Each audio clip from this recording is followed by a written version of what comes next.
You snuck in. We are ready to go. Yeah. Thank you for your patience, everybody. We are starting a little bit behind today. Waiting for video to come on. I'm just online.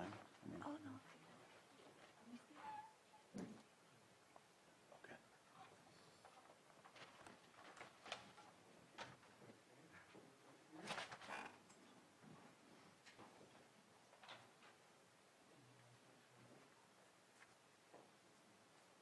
That green. I need to find me one like that. Yeah. You gotta coordinate. Have you seen that movie? Boomerang? Coordinate the mushroom belt.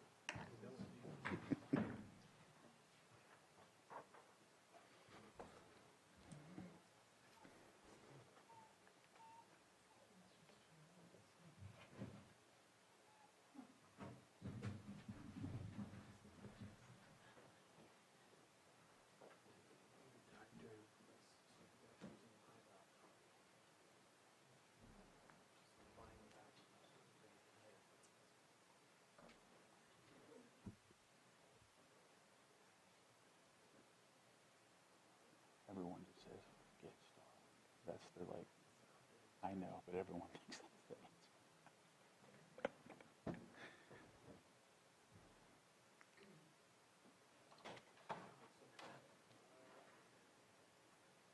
It is.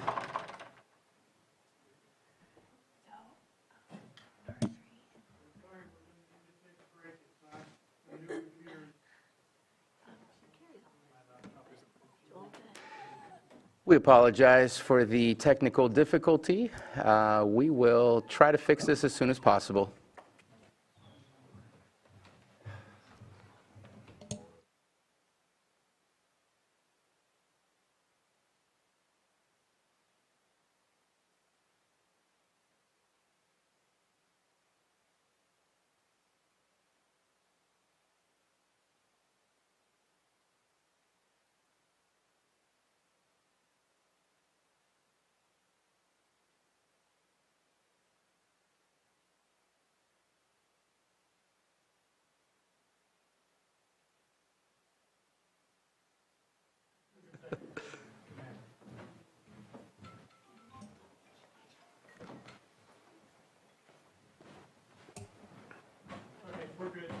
All right, let's get it started.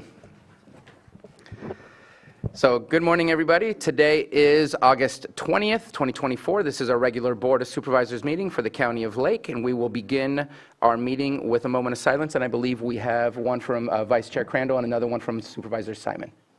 Yes, so I'd like to offer this moment of silence to Frank Hodge, born November 3rd, 1946 in Napa, California. Frank passed away peacefully in his home in Upper Lake, surrounded by his cherished family. A proud member of the Cherokee Nation and retired custodian for the Upper Lake School District, where he worked for 23 years, Frank leaves behind a legacy of love, strength, laughter, and community. Frank was the father of two sons, Sonny, Frankie, and John Bubba Hodge, and one daughter, Sarah Sis Sanchez. His family also includes his son-in-law, Rob Sanchez, and daughters-in-law, Samantha Hodge and Amber Shalver. Frank's pride and joy were his 10 grandchildren, Ryan Bayer, Aiden and Jordan Hoke, Angel, Alex, Chelsea, Isabel and Jimmy Sanchez, Colin Sheldon, and John McKellen Graham Hodge, known as Mac. Frank was raised in a very large family, which included 13 siblings, and is very loved by his brothers and sisters, nieces, and nephews.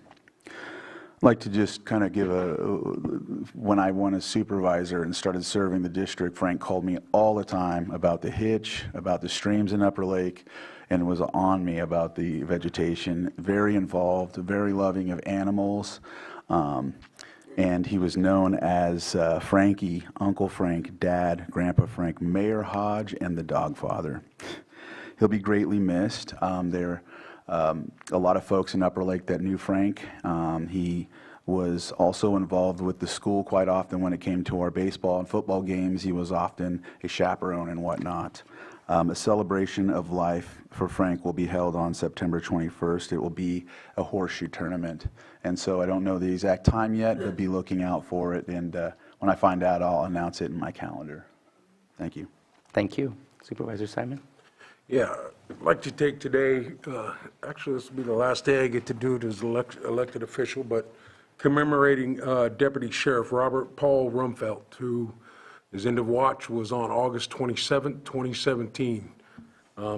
He was a veteran. He was one of our family members. Going to be greatly missed. So he served 3 years for Deputy Sheriff. He was also for 9 years with the Lakeport Police. Comes to every meeting with me, in memory of my family. This is a dog. He had, I don't know if this was the first canine unit that he brought to Lake County at the Lakeport Police in 2001, Juno, but the tribe stepped up and helped him purchase that. But just want to commemorate today. I know that we've had 5 officers that have lost their lives here in Lake County during service, but today I commemorate my cousin, Rob Rumfelt, my hero. So, thank you. Thank you.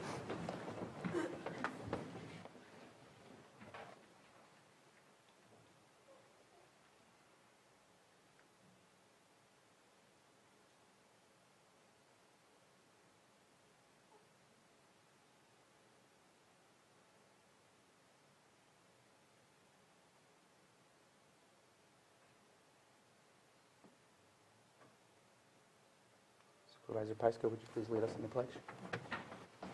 Allegiance to the flag of the United States of America and to the republic for which it stands, one nation, under God, indivisible, with liberty and justice for all.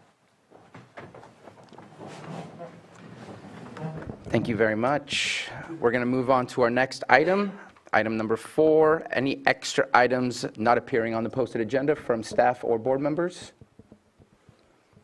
Seeing none, let's go ahead and move on to the approval of the consent agenda. Are there any items any Board of Supervisor wishes to pull from the consent agenda? And I will be pulling item 5.4 for further discussion later on today. And that is the only item at this moment. I'm going to open it up for the public. Anyone from the public wish to pull an item from the consent agenda, either come up to the microphone with a request or raise your hand in Zoom. And seeing none, I'll bring it back to the board for action. Move to approve the consent agenda with the exception of item 5.4. Second. We have a motion and a second. All in favor? Aye. Any opposed? Motion carries. All right, we'll take that on that item up as quickly as possible here, but let's continue with our timed items first. Next item is our 9:02 a.m. public input. Anybody wish to speak to the Board of Supervisors on anything not on the current agenda, please come on up. And the first person I do have is Elaine Brown. Good morning, Board. I just want to leave some information for the public, if I can just put it here, and it's from the California Advisory Committee on Geographical Name Changes, and I don't understand. I was called another county concerning the Kelseyville name change, and it was their understanding that this has already been sent to them, and it's out of your hands in order to have a vote on it. I'm just the messenger of that information. I haven't done massive. He talked about the Squaw Valley situation where that had gone here. So I'm leaving clipped ones for the board here, and the rest are for the public if they wish to see where Lake is mentioned on this information. My whole goal in this was originally to save the business owners from a lot of money being spent to change that name. Also, community means a lot to stay together, and learning more, I realized it's a pretty big situation. There are ways that you can probably, if this has gone there and it's out of your hands, there are ways you could probably do something in order to maybe not have it happen, but bring about the community. If you're interested, I have ideas. I have seen things happen in life that you don't think can happen, but when people get right in the situations, government people give grace. I think we all need to stay together and be kind to each other and not be polarized, which is often a tactic of people that do not like community. Also, I just would like to say, I know our monies are on electronic books. I really believe you should look into having a hard copy of the county accounting books. It is easy for electronics to have 2 sets of books, and I would like to see myself hard copy. Thank you. Thank you very much. And I'm going to make a quick comment, and I don't mean this as a negative comment. I think we just all need to learn. If we can try to use the SQ word rather than saying the word, because it is deemed derogatory by those who were called that. And so if we can try to not say that word, that would be appreciated by all that are affected by it. There's a reason why the SQ word is no longer allowed in our geographic names. I'm trying to learn, and I'm trying to put it out there for everyone to hear that it'd be more appropriate to call it SQ word rather than the actual word, as it is a derogatory term. Taken, Yeah. no disrespect meant. Thank you. Is there any other public input in the room or in the Zoom room? Let's go ahead and start with Donna Makowitz in the Zoom room.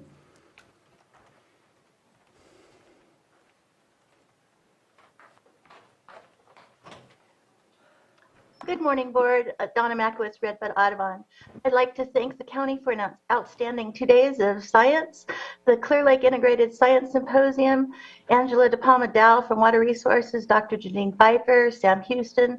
All the team put on a phenomenal conference with over 50 science sessions, the poster event, the movie Hobbiton Big Lake Science. Everything was simply amazing. I encourage everyone to watch the videos up on YouTube, and I hope we won't have to wait another 25 years for another one. Thank you. Thank you for your comment. Donna did a great job as well. She didn't want to mention it. I know she's being humble, but she did awesome. So She did do a presentation, yes. Maria Khan on Zoom. Good morning, Board. I hope you're all well today. My name's Maria Khan, and I'm certain that I am not going to be the first person to bring up this subject, but the road work that's being done by PG&E is disgusting. It's terrible, to say the least. We had our road, High Valley Road in Clear Lake Oaks, re-chip sealed the entire length, 3.5 miles, in 2021, and it was the best I've ever seen or driven on since I've been in my home for 24 years. That money came from Brassfields. It was about $400,000, I believe, is what we were told that they put into that road. And now PG&E has torn it up, and they're just attempting to patch areas of the road when their trucks traversed the entire 3.5 miles daily for almost a year and crushed it and just damaged it tremendously. So the work that's being done right now by Machado's and Sons is not acceptable to us.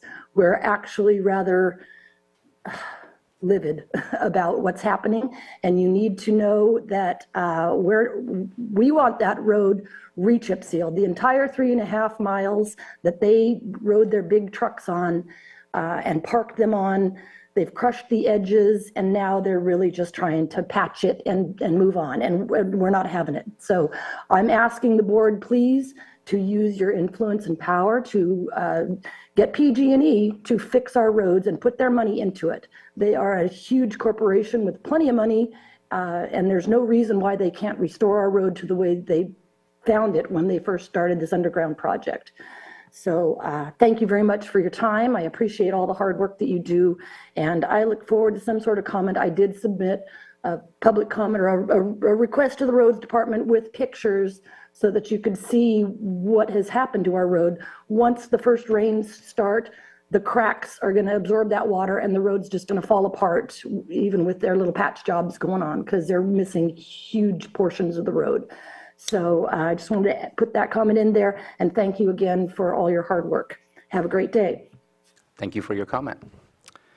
And I see no further hands up in the Zoom room and no one getting up in the chamber, so we'll go ahead and close public comment. Next is our Pet of the Week, and we have an incredibly cute Pet of the Week. Good morning. Thank you for letting us be here. I'm Jessica Lishman with Deputy Director of Animal Control. Sorry, 2 introductions today. I have with us Joel Saldana. He is our newest officer. He is holding Grace. She is close to 3-month-old German Shepherd puppy. We currently have a lot of puppies right now, so there are 7 more of her 7 females in her litter. We have probably 3 or 4 more litters right now as well. Tons of adults. If you're interested in adopting, please do so. If not, that's fine too, but please alter your animals and keep them inside. We'd appreciate that very much right now. You can come down to 4949 Hellbush Drive or call us 707-263-0278. And at this moment in time, is your shelter full? We have been full for months upon months upon months, yes. I just want to put a pitch out there. Please help us out. Please spay and neuter your animals because Yes. it's difficult to deal with the influx of animals, especially puppies that come in again and again and again. But thank you so much for what you do, and Yes, thank sure you. hope Grace finds a home. Yes, thank What you. are the other breeds of the puppies? Pretty much shepherds is everything we have. We do have some really cute, they're not quite old enough yet, Catahoula hounds that might be coming around. They're cute, Merle. Some maybe like pit shepherd husky, but German shepherds, we probably have, between the puppies and the adults, 40, 45 of just German shepherds right now. So if you're a German shepherd fan, please come down. Thank you so much. Thank you. Going to move on to our 904, presentation of proclamation designating the 31st day of August 2024 as International Overdose Awareness Day. And Supervisor Green, and please come on up. I know we have quite a few folks in the audience.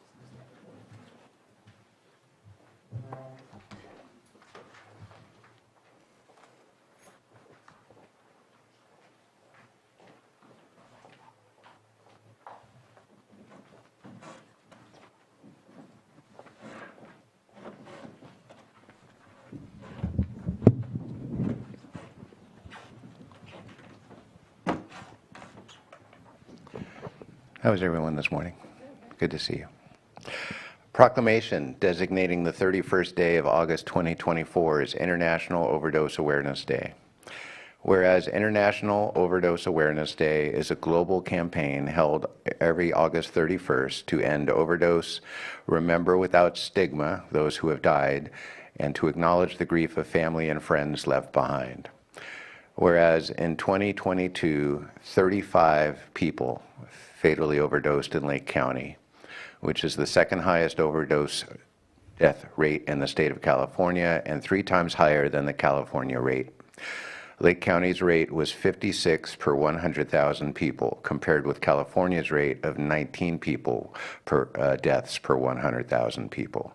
And that data is from the California Overdose Dashboard. Whereas all overdose deaths are preventable via access to harm reduction, health care, substance use prevention and treatment services, and naloxone, the opioid overdose reversal agent.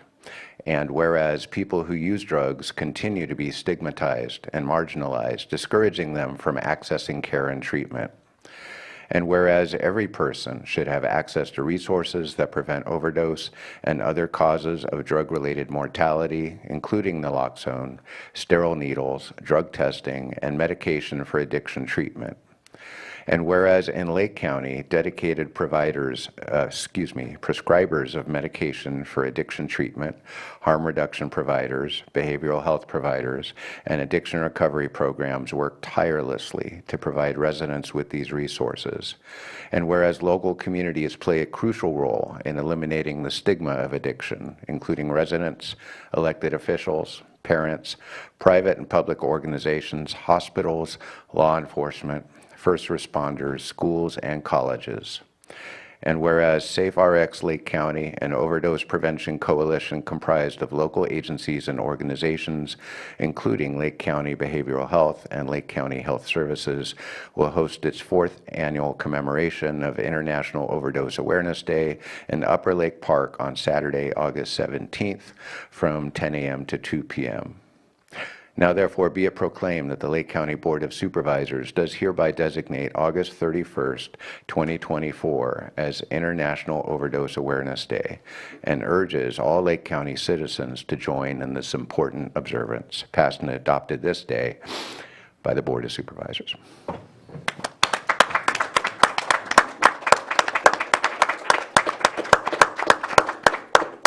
That's a hard one to applaud, but anyone want to speak to this? I know we definitely have had some challenges in our community recently.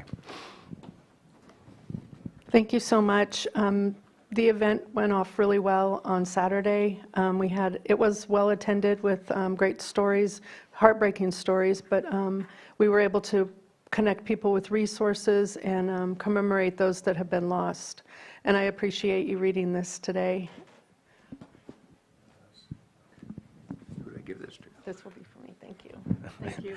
Do we have any comments from the board? I appreciate this proclamation. It kind of slows things down a little bit as you listen to it, but I know that there's been a lot of work that's been happening, and I'm looking forward to that work coming back to the Board of Supervisors so decisions can be made, and that's how we deal with our opioid settlement funds in order to truly add to the services that are already there. I think there's a lot of services and a lot of people are working hard, but sometimes we're missing some key components because we lack the resources to provide those components, and I think we have a potential to make great change with those settlement funds, and so I'm looking forward to those conversations and decreasing the number of folks that are not just experiencing overdose, but obviously experiencing the worst of the worst, which is a death from an overdose. I believe, and please correct me if I'm wrong, that we have seen a slight decrease from year to year on overdose deaths. And I'm hoping that if that's true, and hopefully that is true what I'm saying, that we continue that trend and continue supporting the work that has been happening. Yeah, I got a comment. Just coming on. Yeah, all the great work being done. I know there's a lot to be done, but each one of us, and I don't know if everybody is, but you take CPR training because you never know when you need to respond to a family member or other things. But I just attended the Thule Boat Festival that Big Valley did, and it's reaching every community. There was a naloxone training, so you get updated, and they were handing it out. So I know the hard work that you guys are doing all the time. You never know when you have to be a first responder. If you have time, if you're at an event, take that training. Make sure it's accessible. These things, you can save a life, even if you're not expecting to, but getting the training and having an opportunity, having accessibility on the naloxone, and I think I'm saying it all right, so the training. So if you're at an event, take the training because you never know. Have it in your household.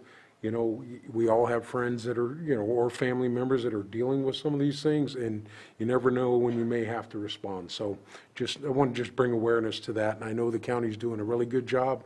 I see it at a lot of different events with our behavioral health, with the Department of Social Services, tribal health, everybody. So if you have that opportunity, like I said, I think it's just as important as being CPR trained to respond. So thank you. Thank you very much.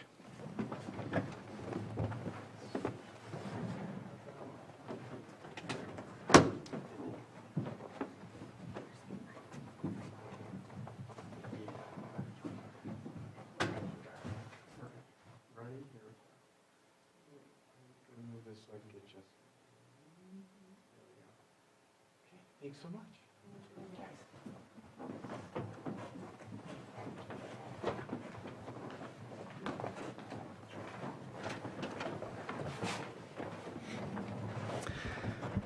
All right, next on our items is our 6.4, 9:10 a.m. item, consideration of rescission of tax deed hearing for property located at 9802 Venturi Drive, Cobb, California, APN number 052092-020-000.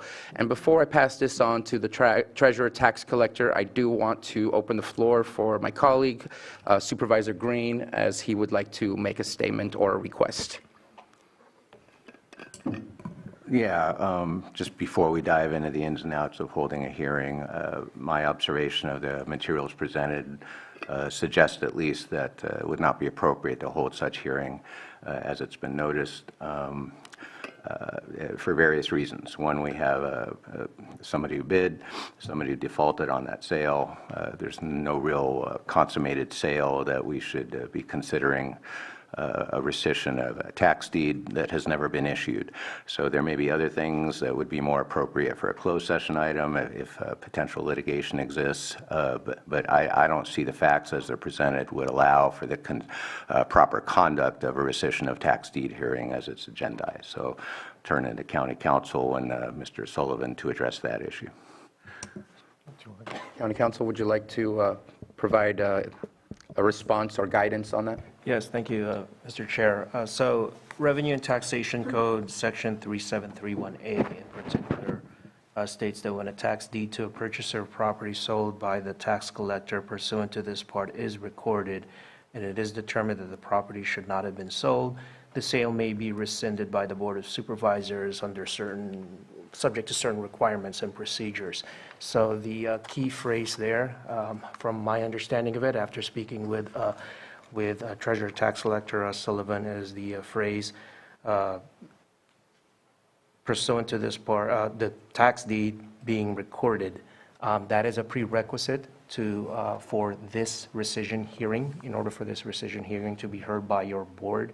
As I understand it, currently the tax deed as it relates to this tax default sale has not been recorded, and Treasurer Tax Collector Sullivan can speak to that, certainly, and just to give the board a few more provisions. The recordation of the deed pre-requires the execution of the tax collector of the deed itself, and the execution, and that was under Revenue and Taxation Code 3708.1. And then under Revenue and Taxation Code Section 3708, the execution of the deed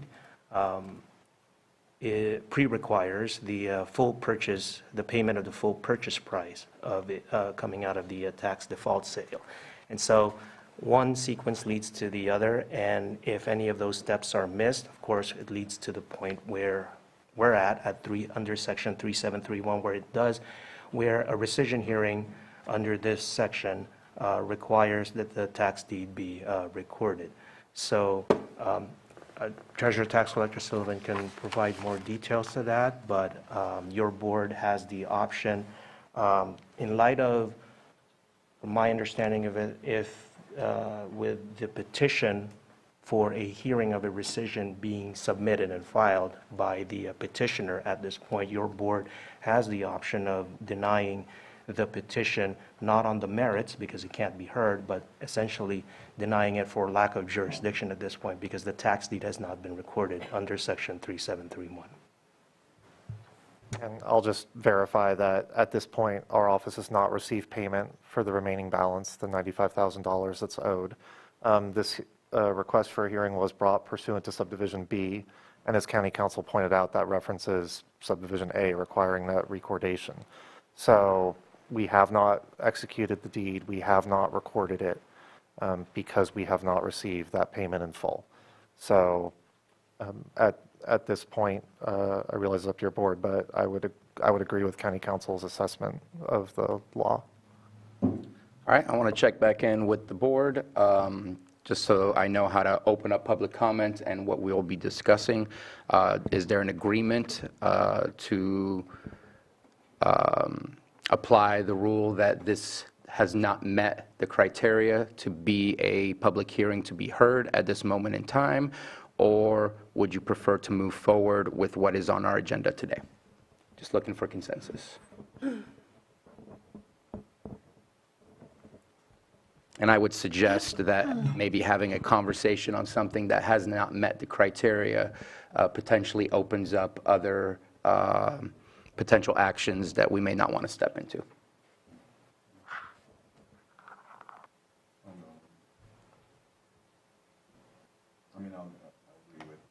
Agree with County Counsel and Supervisor Green? Okay, I have a consensus for that. So I am going to open up public comment to only speak of rescinding the item, not making a decision on the item itself. Just want to check in with County Council. Is that the appropriate words to utilize today? That this item is being rescinded from the agenda, having not met the criteria to be heard in front of the Board of Supervisors for actual rescinding of tax deed, because there is no tax deed to rescind. That is one option for your board. It essentially would have the same effect. It's similar to pulling the item due to, on the same grounds. Essentially, it's a lack of jurisdiction. The item cannot be heard because certain prerequisite requirements were not met in order for it to be heard, in order for the item to be heard. Given that a petition has been filed, that is the other option for your board. In the alternative, to not hear the item on the merits, but essentially just denying the petition for lack of jurisdiction. And that, in either case, in either option, the suggestion here would be to do it by motion. Okay. I think we need to deny the petition, lack of jurisdiction, Okay. rather than just, And I believe that is what the consensus is as well. Yeah. So at this moment in time, I will open it up for public hearing. At this moment, because of the action the board has discussing, there's no need to swear anybody in for this. This is just public comment on the rescinding due to lack of jurisdiction. Your board may, on that issue, on the rescission for lack of, rescinding the item for lack of jurisdiction, your board may also, has that option to swear in any witnesses who may be able to testify to that issue. And I'm looking for advice from County Council. Move forward with doing a swearing in? Yes. Okay, thank you. So those of you who wish to speak on this item of the board having a lack of jurisdiction over what is being requested to us, please raise your hand and the oath will be read. All right. Do you solemnly swear that the testimony you are about to give will be the truth, the whole truth, and nothing but the truth? Yes. Thank you. Okay, so opening up public comment, please come on up. And again, this is solely about the board's consideration right now of rescinding the appeal due to lack of jurisdiction, or the petition. Good morning. Good morning. First, I need to apologize my English. When I'm nervous, I cannot find the second sentence. My verbal performance is awful, but my written argument and written communication is much solid. So I would like to email or give some written after my short speech. This is first of all. Second of all, I thank you for you to bring this. Thank you so much. And I had a request through the email. I said, I need a witness be the Zoom meeting because this is one-way 3-hour drive. So the witness want to testify. So I was with the witness during this transaction. Okay. So just I want to cut in the short. I don't want to take too much your guys' time. So the first of all is not I misunderstood the transaction. The witness is with me during we are online a bit, and he's high educated, graduated from MIT, very experienced. We fall in the same trick. So this is, I request for deposit. This is my own money. So this is based on arguing right now whether it's in the jurisdiction oh, or yes, not of yes, court, yes, you are right. not specifically to the Sure, petition. sure. I will not say the detail, okay? But I would like to give me the chance. I have to bring this issue to the city councilor as needed. So I would like to bring the written argument and have the testimony, witness, a Zoom meeting. Mm-hmm. Okay. Mm-hmm. Thank you very much. And another thing I want to mention, I'm in my 50s, so of course I lead the team member.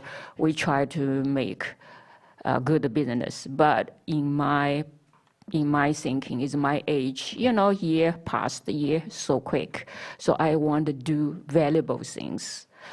So I has been doing the past few years to contribute to society. All the property, we are under NCO or Hoping Center. And again, I just want to redirect you to the lack of jurisdiction that this board has over the item. You're right. So just first of all, just to give me opportunity to email, have a written argument. Thank you so much. Thank you very much. Thank you. And I believe that was the only hand raised in both Zoom and in the chamber for the swearing of the oath. Did we get your name? My name is Wen Nian Ni. You can call me Wen. Here is the Lake County, they call me Wen, W-E-N. Thank you very much. Okay. So we'll go ahead and bring it back to the board and close public comment. And at this moment, we have a consensus. I believe that we were requested to make a motion. I move that we rescind the petition for lack of jurisdiction. Is that right? In fact, it's a denial of the petition Denial. for a lack of jurisdiction. Denial of the petition. So moved.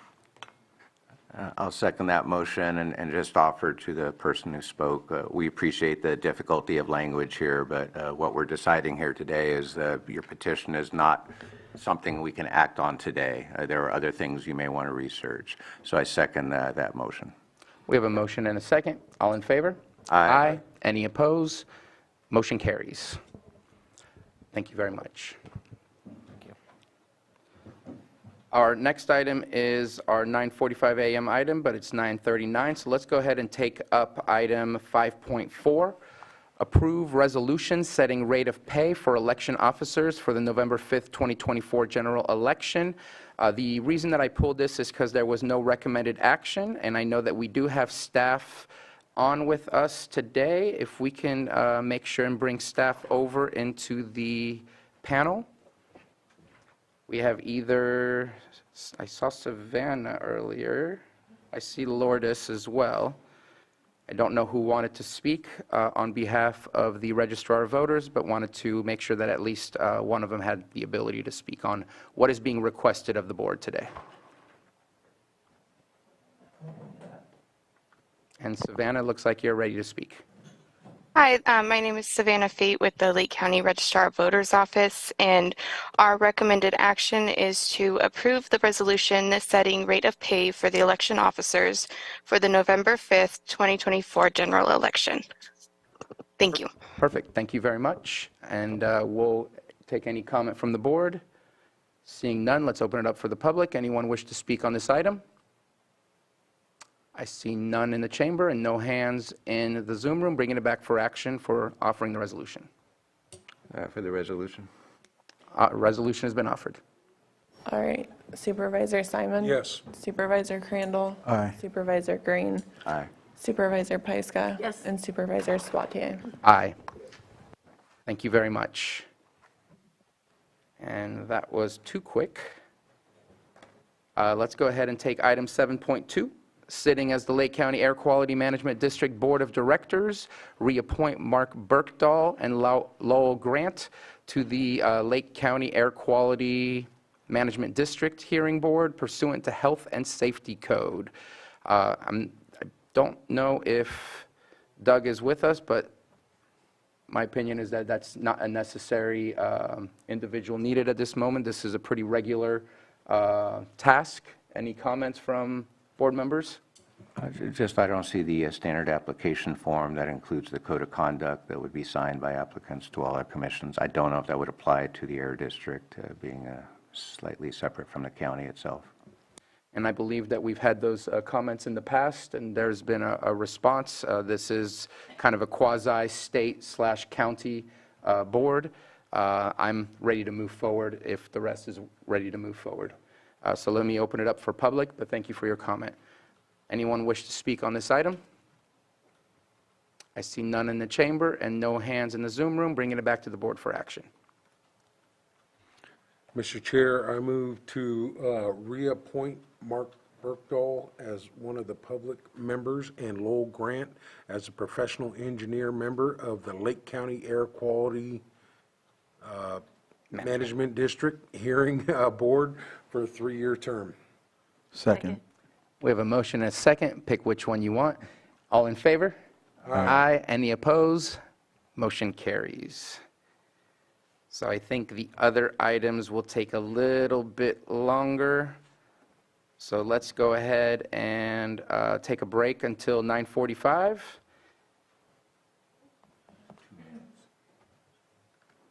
And 2-minute break.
Okay, so let's start with item 6.5, 9:45 a.m. Consideration of presentation on the draft Lake County Comprehensive Economic Development Strategy. We have Nicole Flora, who will take the lead, but we also have Dr. Robert Eiler with us online. Not sure if there's anyone else who's here for the, and Vicki Dole as well. The floor is yours, Nicole. Great. Thank you, Chair Sabatier and members of the board. As mentioned, my name is Nicole Flora. I'm the Executive Director of the Lake County Economic Development Corporation. Is that better? That's much better. Okay. I'm here today to talk a little bit about the Comprehensive Economic Development Strategy, or also referred to as CEDS. I'm going to briefly cover what the CEDS is about, why we have one, and then Dr. Eiler is going to present on some data that we sourced as part of the strategy, and then we'll dive into a little bit about how the CEDS is used in order to move forward with our economic development plans here in Lake County. The CEDS is a 5-year economic development plan. It takes into consideration the current economy as well as our unique strengths and the obstacles of our area. It's used to improve the vitality and the resilience while mitigating our obstacles. As noted at the bottom here and in the agenda packet, I believe as well, the draft CEDS can be found at that website address. Why do we create the CEDS? In short, it's to access more federal funds and also kind of bring together local plans and align them for an overall strategic goal. It does not replace or duplicate other plans. We use the work of other agencies and what they've created in order to form a wide-ranging plan. And who's in charge? Who's leading this effort? The Economic Development Corporation was able to access about $80,000 from the federal government. As part of the required process, we have to create a CEDS committee. That committee was seated by a representative from the county as well as both jurisdictions, and then the remaining seats are made up of local industry leaders. The grant funds were used to hire Chapin Concepts, which representative is on the call today, Vicki Dole, and Dr. Robert Eiler. We also contracted with Michelle Scully to perform interviews with locals to learn more about the local economy. How is it developed? So I touched on this a little bit before, but there's two major functions of the development. One is public engagement. So we, through a variety of different avenues, met with and got input from hundreds of people in Lake County through interviews, surveys, and presentations, and then also the project website. In addition, Vicki and Dr. Eiler did a lot of research, as well as Michelle Scully, did a lot of research, a lot of investigation into background documents, other organizational plans, and then interviews with business leaders. So with that, I'm going to turn it over to Dr. Eiler to talk a little bit about the data that is sort of the platform for which the strategy was developed. Dr. Eiler, are you on? I am, Nicole. Can you hear me okay? We can. Awesome. Thank you, Board Chair and Supervisors, and I want to thank Nicole for this opportunity and for Chapin as a partner on this project. Go ahead and click forward, please. So what I want to start with in terms of the data is to think about the American economy and the current forecast, at least as of August. So one more click, I'm sorry. So these data represent what the Philadelphia Federal Reserve does every quarter, where they ask 40 forecasters what they see going forward for the American economy. And I pull 3 variables out of that forecast. First one, which has that shaded column under the word new, is real GDP growth, or we think of as income after inflation and the percentage change from the previous year as of the last quarter. So that 2.6% in 2024 represents the current forecast of those 40 forecasters at the median forecast that they put forward for the end of this year in terms of the total year's change in Americans' ability to generate income after inflation. And that's a little bit under the long-term trend, but not too bad given we're still kind of in the very final shadow effects of COVID. You can see, though, the previous column was last quarter's forecast, which was 2.5. So they become a little bit more optimistic, but that's primarily driven by a drop in inflation that's relatively small in terms of their forecast by the end of the year, which you're going to see in just a second. And if you look forward over the next few years, there really is not much change except for 2026. They've given it a little bit of a bump, and that's because the supposition is that inflation is going to go down a little faster and we may actually have what's called a soft landing and not have a second recession. And right now, I'll give away a little bit. We do not have a second recession currently in major forecasts out there. We will see as we creep forward into 2025 what happens. I'll talk about the probability of recession, at least in the current stage, in just a minute. Next click, please. The unemployment rate represents the number or the percentage of people who are in the labor force that are looking for work but do not have a job. You can see that in that new column versus the previous column just to its left, every single one of those numbers is up a little bit, but those numbers are historically very small. So there's still a lot of warmth in the American labor market, and we do not expect a recession primarily because we don't expect a lot of people to start losing their jobs. Now, it just so happens that in trend over the last, let's say, 6 months, we have seen a creep up of that unemployment rate, and it currently is right around or just above in a seasonally adjusted basis, that 4.1%. It'll be very intriguing in terms of how these forecasts change as we creep forward December and whether or not we see a few more job losses. But generally speaking, the labor market remains relatively warm because there's a lot more job openings out there than people looking for work. The next click is what we call core PCE inflation. Now, I'm not showing you CPI or what's called the Consumer Price Index because, in fact, the Federal Reserve uses this sort of big mouthful price index to determine whether or not they're going to change interest rates.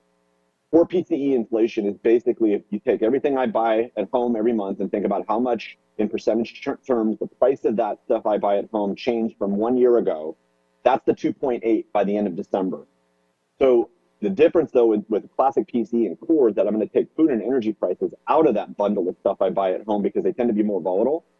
And I'm watching for that change to move towards 2%. Now, you can see that 2024 is 2.8, then 2.2, then 2.0. Not much change from the previous quarter, but that little click down led to a little bit of a click up in real GDP growth. And they're connected to each other naturally. But the point is that the current forecast is that we will see a drift down in inflation. A warning is that even if inflation goes down as we see on this graph or on this table, it's important to recognize that the previous inflation over the last couple of years has a compounding effect, especially on lower to middle income households and on smaller businesses. One more click, please. As I said before, there's no recession in the forecast. The probability is about 15% at the median for most forecasters, but you have to expect a few more job losses are coming. We're just starting to see the end of the consumer driving the American economy, and we're watching to see how interest rates falling might kind of weave us through, again, seeking a soft landing where we don't have a second recession, even though we had interest rates go up and we had inflation moving up simultaneously. Next slide, please. So with all that noise, I wanted to do a couple things, and thank you. Just stop there, please. So if you think continued growth is going to happen, so let's say you're kind of leaning a little bit more pessimistic versus optimistic. Well, let's talk about the optimistic first. If we continue to see labor market gains, inflation moves the way it's supposed to, we don't see a big sell-off in equity markets, interest rates remain stable and predictable, and we see some stasis in global conflicts and some stasis in our own geopolitics here in the United States, growth should happen basically on those forecasts. So those forecasts are predicated upon the idea that we're going to see those things happen. If you're more pessimistic, one of the things, or some of the things to watch for are the following. Are you seeing more credit delinquencies? Are you seeing more people that are getting late on payments for things like credit cards, auto payments? Hopefully not too much on mortgages, but the mortgage delinquencies after 90 days have started to creep up just a little bit. And consumer savings rates are at their lowest level in, let's say, the last couple of decades minimum. So we've really traded this sort of robust amount of savings for consumption and in some cases an inflation bridge. And we're starting to pay for that a little bit in terms of reduced demand. That continued pinch of compounding inflation, I said before, watch for small and middle income households that get further behind if inflation doesn't come back down. But we got to watch the combination of those credit delinquencies as well. That can lead to some bizarre behavior in some cases, depending on how many households are actually affected. The orders for manufacturing and managers' pessimism or optimism around what's coming in manufacturing is a classic leading indicator of the American economy. That indicator right now is suggesting we're going to see jobs either slow down in their growth or start to get have a few losses. And then the broader idea is that on the more qualitative side, we need the geopolitical issues in both our country and internationally to somewhat simmer down and become a little bit more predictable. And we, in many ways, just have to get past November 5. Next slide, please. What I want to show now is I want to show the, and let's do 2 more clicks, please. So I want to show the current forecast that's out there from a combination of forecasters. So Caltrans does a forecast every year doing transportation planning. Department of Finance does one for budget. EDD does one for labor markets, and I kind of take all those into consideration and kind of mold them into what I think is more reality. And if you're looking from 2010 on an annual basis forward to 2030, that shaded area is the current forecast period because we don't have actual data beyond year end 2023 in terms of labor markets. But you can see that the forecast for California, that green line, is rising, and we've basically recovered from the pandemic. So these data are indexed to be at the end of 2019, basically pre-pandemic. The green line crossed that red dotted line, and we saw the growth of jobs in California continue through 2022 and 2023, but that growth is flattening. And the supposition is it will grow at a decreasing rate for 2030, as you can see that slope starting to fall down and get a little bit more flat. Lake County actually broke out of the pandemic more quickly, flattened out a little bit, and you can see that flat period right now between 2022 and 2026, and then it's meant to take off again. That takeoff is predicated upon a couple of industries getting some momentum between now and 2026. We're going to talk about this in just a second. But for right now, much like, as we're going to see in a minute, other parts of northern rural California, there's been a flattening period after the sort of coming out party from the pandemic. Go ahead and do 4 more clicks, Nicole. So this is Humboldt, Mendocino, Sonoma, and Napa. So you can see that Humboldt and Mendocino are a little bit more flat. That's the green and orange lines. Sonoma and Napa are rising a little faster, and Napa County has really been a star. So one of the things to think about when you think about the SEDS is how much will Napa County be a partner or a complement to what happens in Lake County as the economic development aspect of the SEDS are executed, and thinking about it really that they as a partner, it's better than trying to compete. Let's go through a couple more clips there. So these data are as of early 2024, and that growth between 2023 and 2030 is basically about 7% growth to about 18,200 people working at local employers. That does not include cannabis, or in the sense that we have still not counting cannabis jobs in our official data. So I'm not trying to prognosticate how they would add that to the mix yet. But hopefully that will come between now and 2030, and we will see those lines basically all move up parallel, or at least in some way, shapes, and forms above their current levels. There's still a lot of mystery around how many people are actually working in that industry. Hopefully that will be solved over time. The second is to think about how much this growth relies on cannabis construction and sort of the economic impact of those industries moving around, and how realistic is that change in Lake County after 2026. We go to the next slide. What we're going to do is we're going to break down the forecast by industry clusters to kind of look underneath the surface of the water and think, okay, if that's what's going to happen in Lake County, what industries are going to drive that change, which can also provide more shape and more context for the execution of paths within the SEDS. So you can see transportation, logistics, and utilities are rising relatively quickly, as well as health and private education, primarily through health. So those two industries are the big drivers, but construction and manufacturing just to the left of transportation, logistics, and utilities have relatively decent growth in Lake County. Now, when you click one more click, you're going to see the California analog in percentage terms, and you can see that Lake County right now, at least in the current forecast and my little molding of it in the end, has a little faster manufacturing, has about the same in construction, a little bit less in total, but will kind of follow the state's lead, assuming the state kind of moves forward. And one of the most important aspects to recognize is that without a natural disaster or a major employer leaving the area, small counties, or let's say small suburban areas, tend not to recess outside of a national or state level recession. So as long as the national and state economies continue to move forward, Lake County can use that momentum based on what the SEDS is going to tell you, and also just economic development activity walking parallel to get to a better tomorrow. A couple more clicks, please. So these data are, again, from early 2024, same deal. But once again, the farm data there, that negative 5.8, is not including cannabis. So you're starting to see farmers fade a little bit in terms of their hiring. Some of that is technology-based.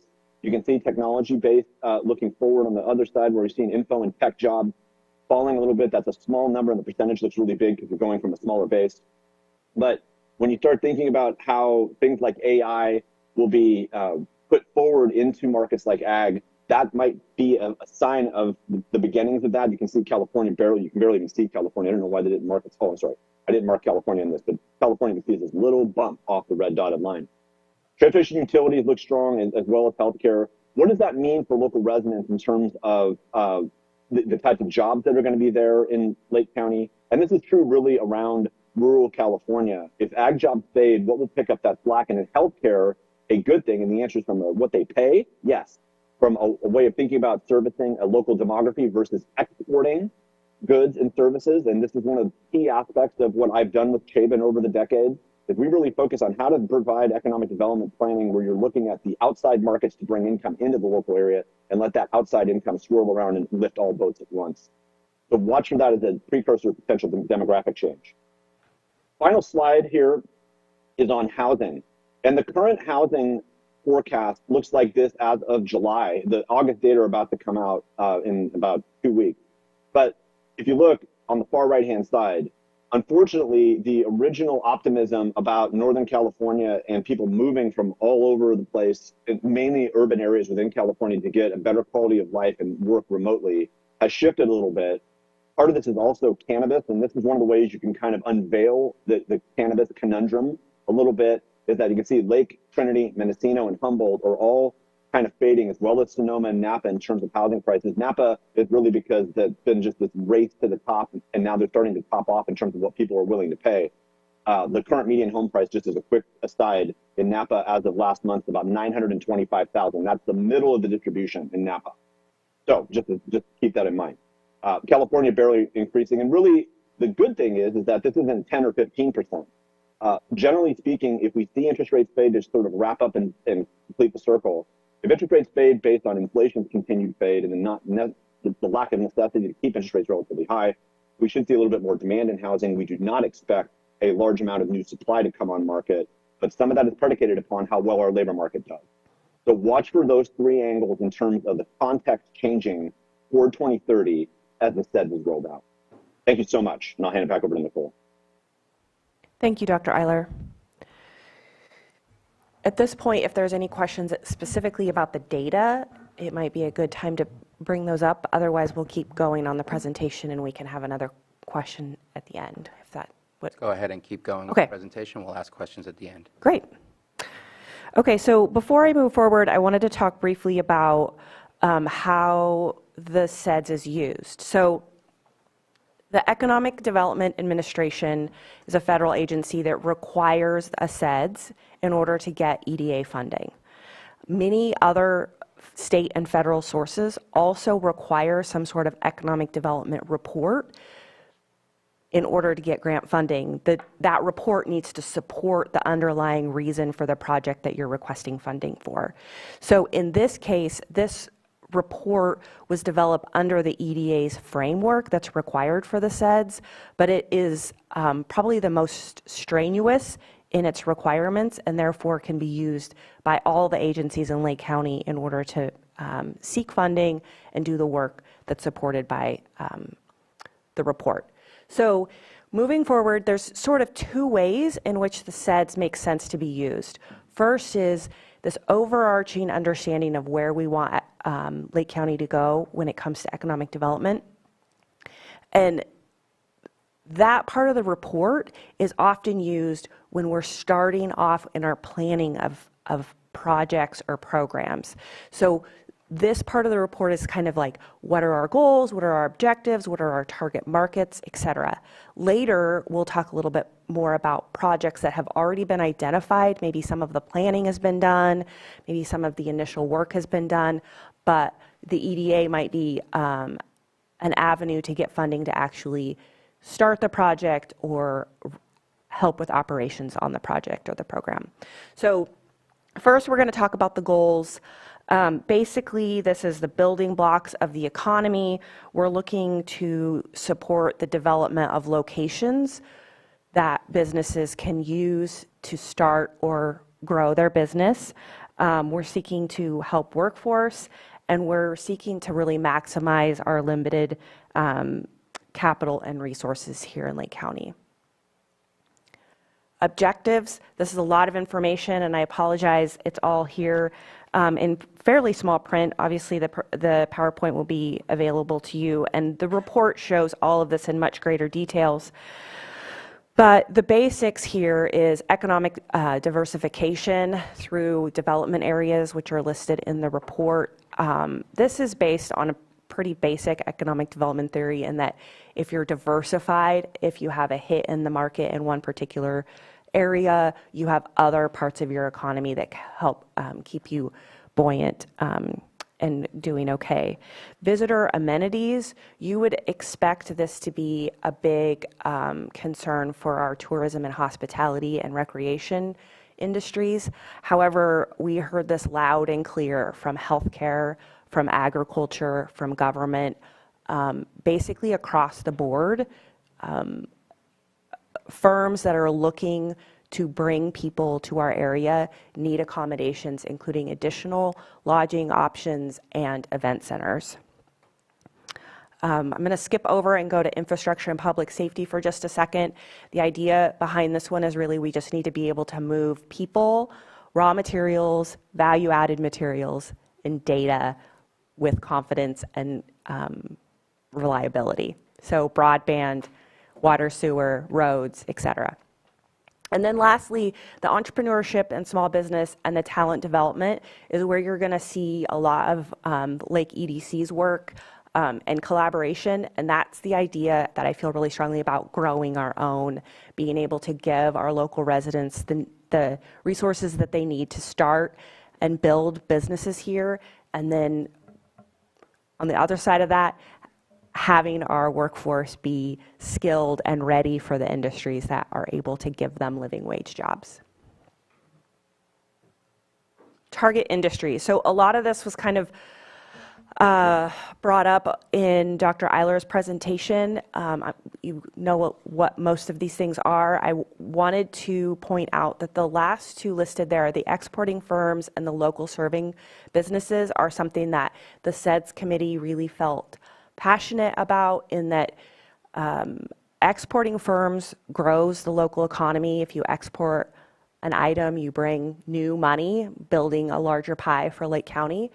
And then local serving businesses is really this idea that when you start a business here, or if you live here, you need to be able to do business with other local firms. So things like accountants, bookkeepers, et cetera. Those secondary business-to-business firms. So now moving on to the second part of the report that is a little bit more focused on projects that the county and its partners will be looking to implement over this 5-year time frame. So these are projects that we worked with Ben to list details about. I'm not going to go into detail with them. They're your projects, but I wanted you to know that they're called out specifically in order for the hope to be able to access EDA funding in the future. And then the last slide is that we worked closely with the tribes to include their projects as well. So the EDA has a set aside that's often specifically for tribes, but that doesn't make them ineligible to access funding in the general pots as well. Some of the tribes locally have economic plans and staff, and others do not. However, that we were as inclusive as we possibly could and created a section that lists those development areas as well in order to help show that collaboration. With that being said, I'm going to go ahead and conclude our presentation. And if you guys have questions, myself, Dr. Eiler, and Vicki Dole are all here to answer any questions you might have. Thank you so much for your presentation. Thank you to all who put in the work to get this to where it is. I know I've asked you many, many questions in the past, and I think a lot of the answers was, we need to update the set. Yes. So here we are. Any questions or comments from board members? Supervisor Green? Thank you. Very thorough presentation. I really appreciate it, and I appreciate the depth of all the stuff in here. It was highlighted. We don't have a lot of data points on our state licensed cannabis industry just yet. That said, and I don't think the EDA template would probably look favorably on that, being the feds that they are. That said, we're into our 8th year of the cannabis regulations here, and we do have something of an industry. So although I don't see it in this report, I do have some ideas on some data sources, including Department of Cannabis Control, our local trade group, and what have you. So when we update this puppy and have additional interviews in future years, I do hope to see some minor bow to our growing cannabis industry. It's probably not the hugest number of jobs, but it's not non-existent either. So I would like to suggest, if I could, some attention to that in future years. But I love everything else I see here. Thank you. Understood. Thank you. I'll go ahead and make a comment. Go for it. Obviously, appreciate this. I think I attended the first one we did of these years back, right? The economic development study we did in Kelseyville, early on. So attended this early on with Dr. Eiler as we move forward. Appreciate it being updated, but I do have to make a comment of, I'm looking at the SEDS committee members here. I don't see any tribes on here. Okay. So Tribal Health is a consortium. Yes. Ernesto Perdillo is an employee, not a tribal member. So once again, we got an updated report, but there are 7 tribal nations. I think one of the largest employers, if we do, at least maybe not the largest, but one of the biggest, if you put all 7 nations together, both on our government, our casino sides, one of these days, if Lake County can really get it in their mind that we really got to start looking at the opportunities that the tribal governments give. You have 4 casinos located next to the Bay Area. Beautiful place around a beautiful lake. Why are we still having people driving to Lake Tahoe? It blows me away, and those types of things. I hope we can improve this over the next 5 years. I see there were some bits and pieces in there, but there's so much diversification going on in the tribal nations here. Mm-hmm. There's online businesses that are worldwide, global, that are happening with some of the tribes. There are all kinds of things that are happening that people don't see, and I think, if we can really include that, it'd be good as we move on. Obviously, we got work to do, and like I said, I think there's some confusion sometimes of tribal health and Ernesto Perdillo. Tribal health only exists because of the 7 tribal nations. It's underneath each tribal nation. That's the only reason it exists. So we all did that, we built it. Each tribe put in their funds to do those things, but every tribal nation's working on a million different things. So I want to make that comment. I appreciate all the work being done, but once again, I got a report where I don't see any tribal leaders or tribal, we all have economic development committees. We run governments just like you guys do here at the county. We just are smaller and we do it internally.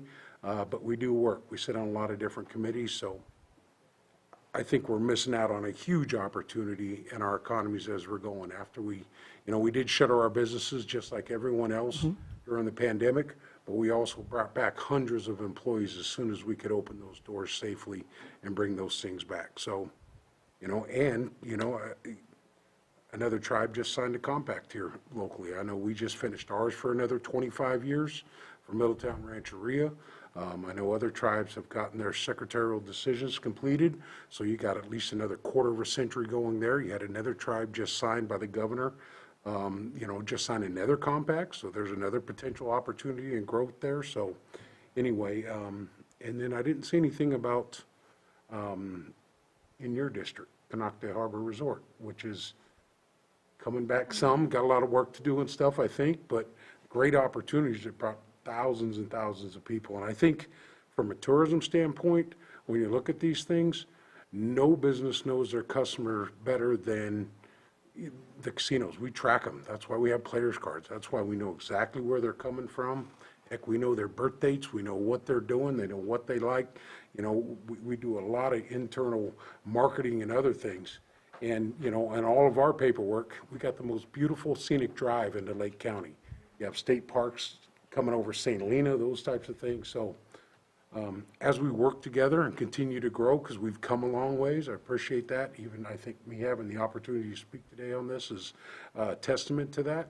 We got work to do, but we appreciate the work being done. We will use this to go out and get economic development. And I keep saying it, the tribes and ourselves, Ben Reckelman just sent something the other day that there may be a collaboration opportunity if the tribes can really step up. I think we can bring a lot of funds in from the federal dollar standpoint into Lake County to help us all move forward. So hopefully we'll continue those conversations. So please don't take any of my comments as negative. I think we're missing a whole market section.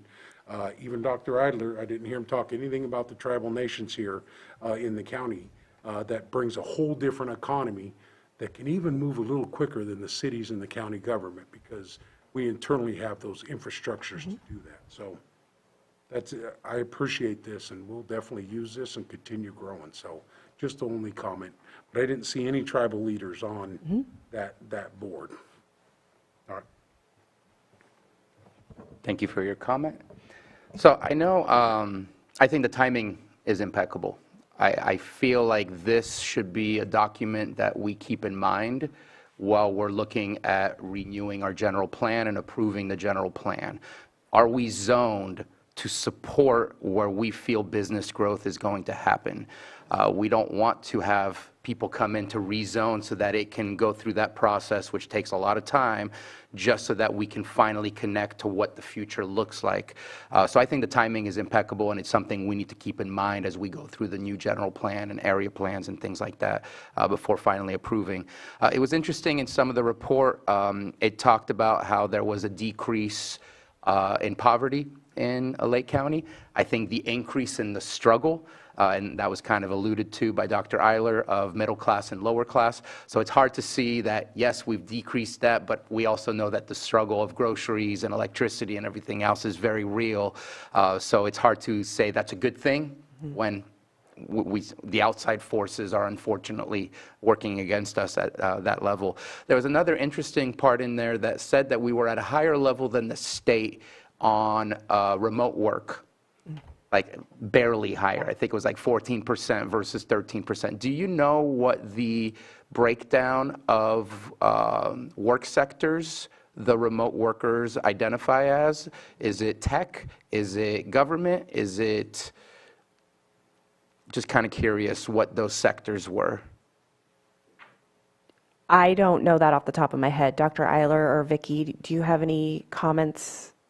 No, I don't know that off the top of my head either. Thank you for that question. I'm not sure if census tracks that at a sort of granular level in such a way that it would be informative. But I can work with Nicole real quick and see if I can track down something just to kind of, provide some answer or some inkling as to what changes have taken place. I'd agree with you, Rob. I don't think that they track it at that detail.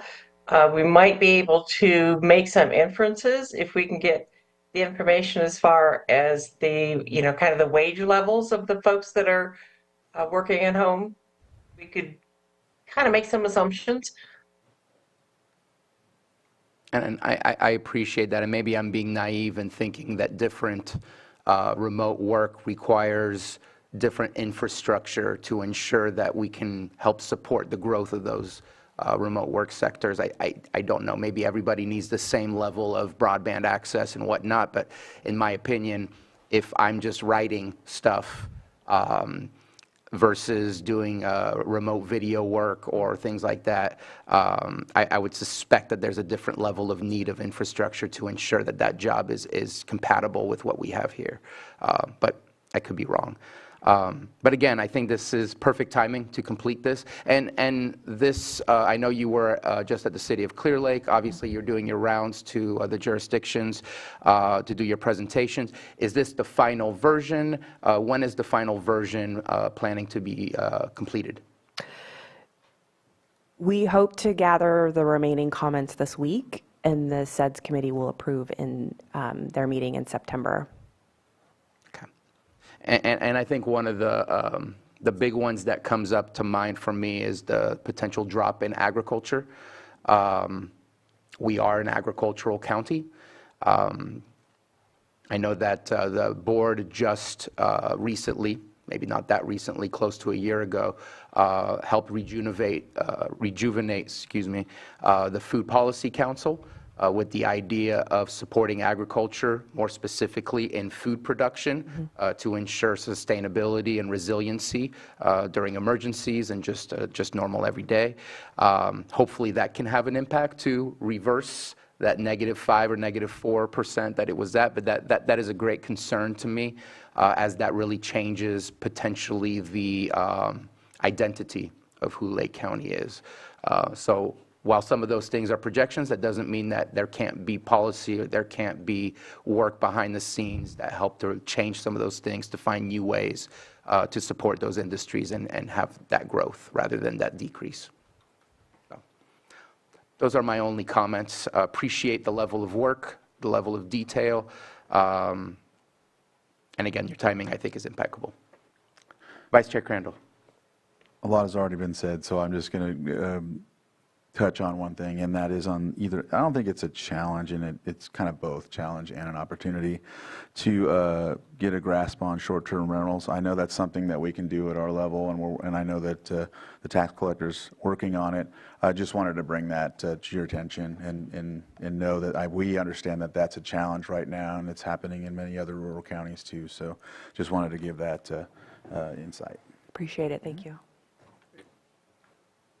One other thing, a unique business has been brought recently to Lake County too is the glamping industry part of that too, to look at that as we're going forward. I think Six Sigma's got a great product out there that they brought to Lake County. I think that fits right in that growth opportunity.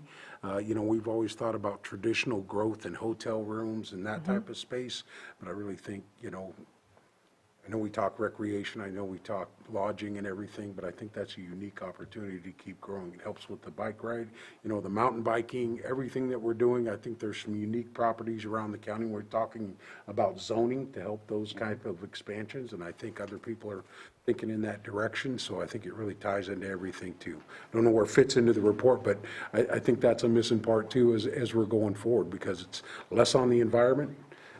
You know, as the construction goes, gives you different opportunities as you're moving forward there.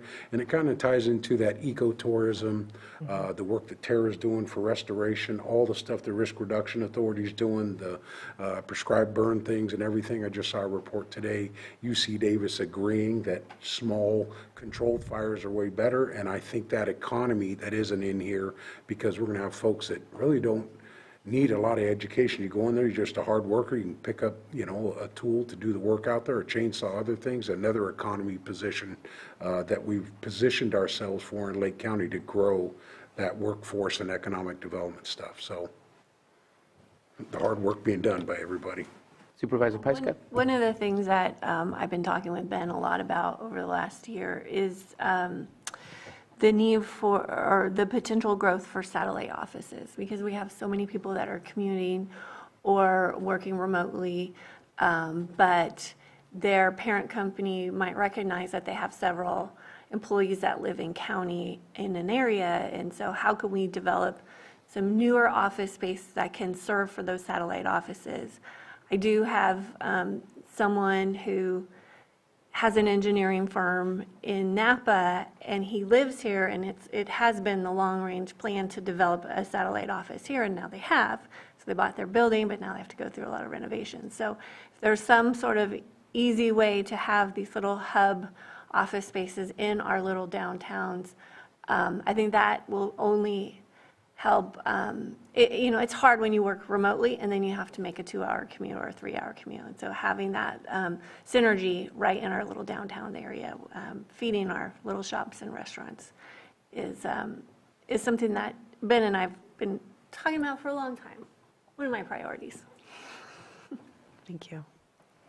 One more thing too, I was reading through and looking in the report, is the facade look for each one of the communities coming together to really put that together as you're coming over the mountain, Mount St. Helena, you know, Middletown, you go right through it, you know, getting the buildings all painted up, nice, the curb walks, sidewalks that are going to be coming in the next few years that tie everything together, the facade look. I know there's conversations in each one of our districts going on, but continue, I'd love to see that that's in there, because those grant opportunities, I think, will really drive the business, the small business independent owners, to help get those things going and to give that really good look that, you know, as you're driving through town of what our communities are and who we are. So I think I really like that little section there on those things, because the conversations are happening. We just got to find a way, and maybe this is the opportunity to do that. So thank you guys for the work on that. And I do know that Mr. Rickelman was working on a facade grant or a facade project. It looks like he might be coming up to talk about it. Good morning, Ben Rickelman, Deputy County Administrative Officer. A few comments regarding the facades. So with the upcoming state CDBG economic development round, that's going to be part of our application. I think Jeff is actually going to speak to that in a little bit. So that is in the pipeline.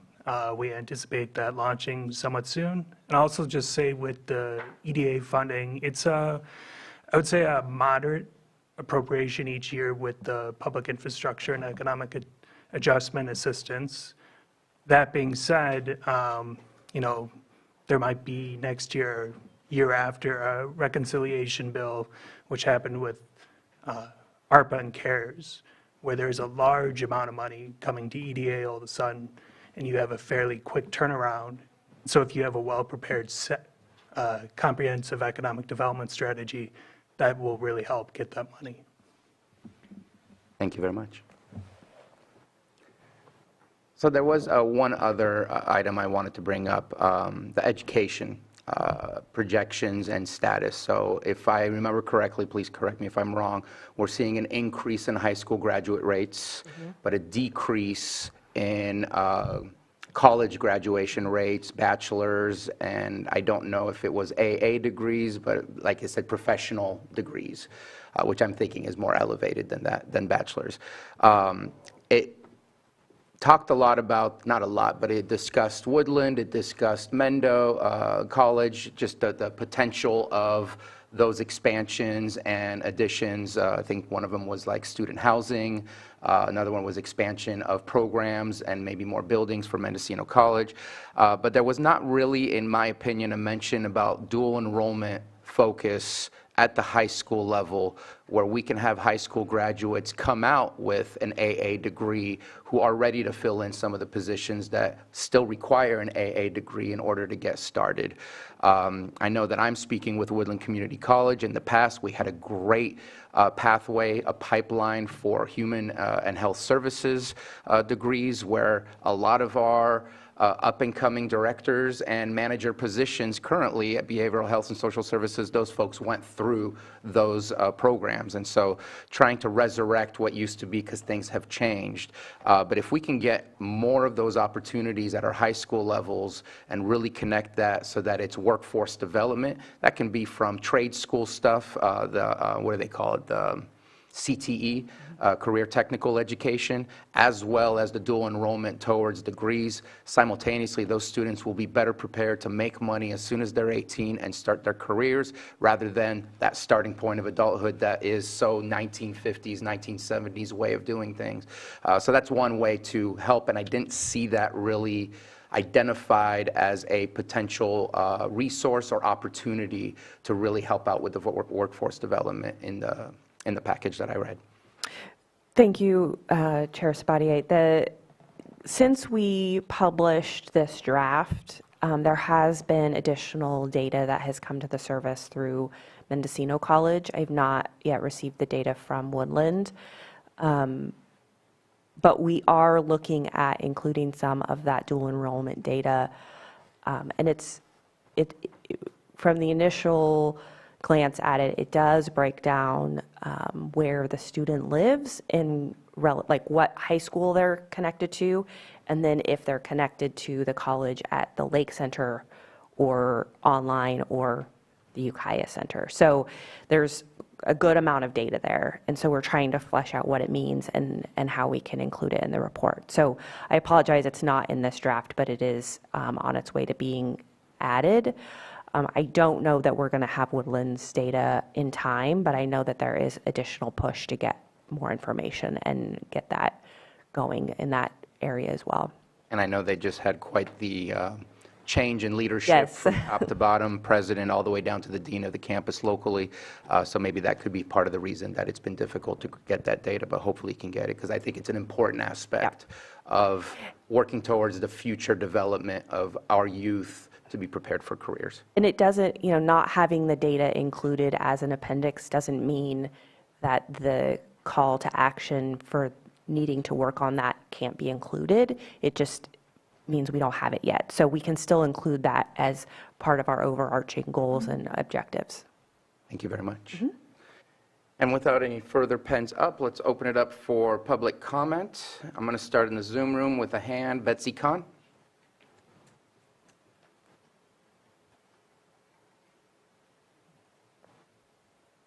Good morning, Chair Sabachi, and thank you, Board, for this opportunity to speak to you.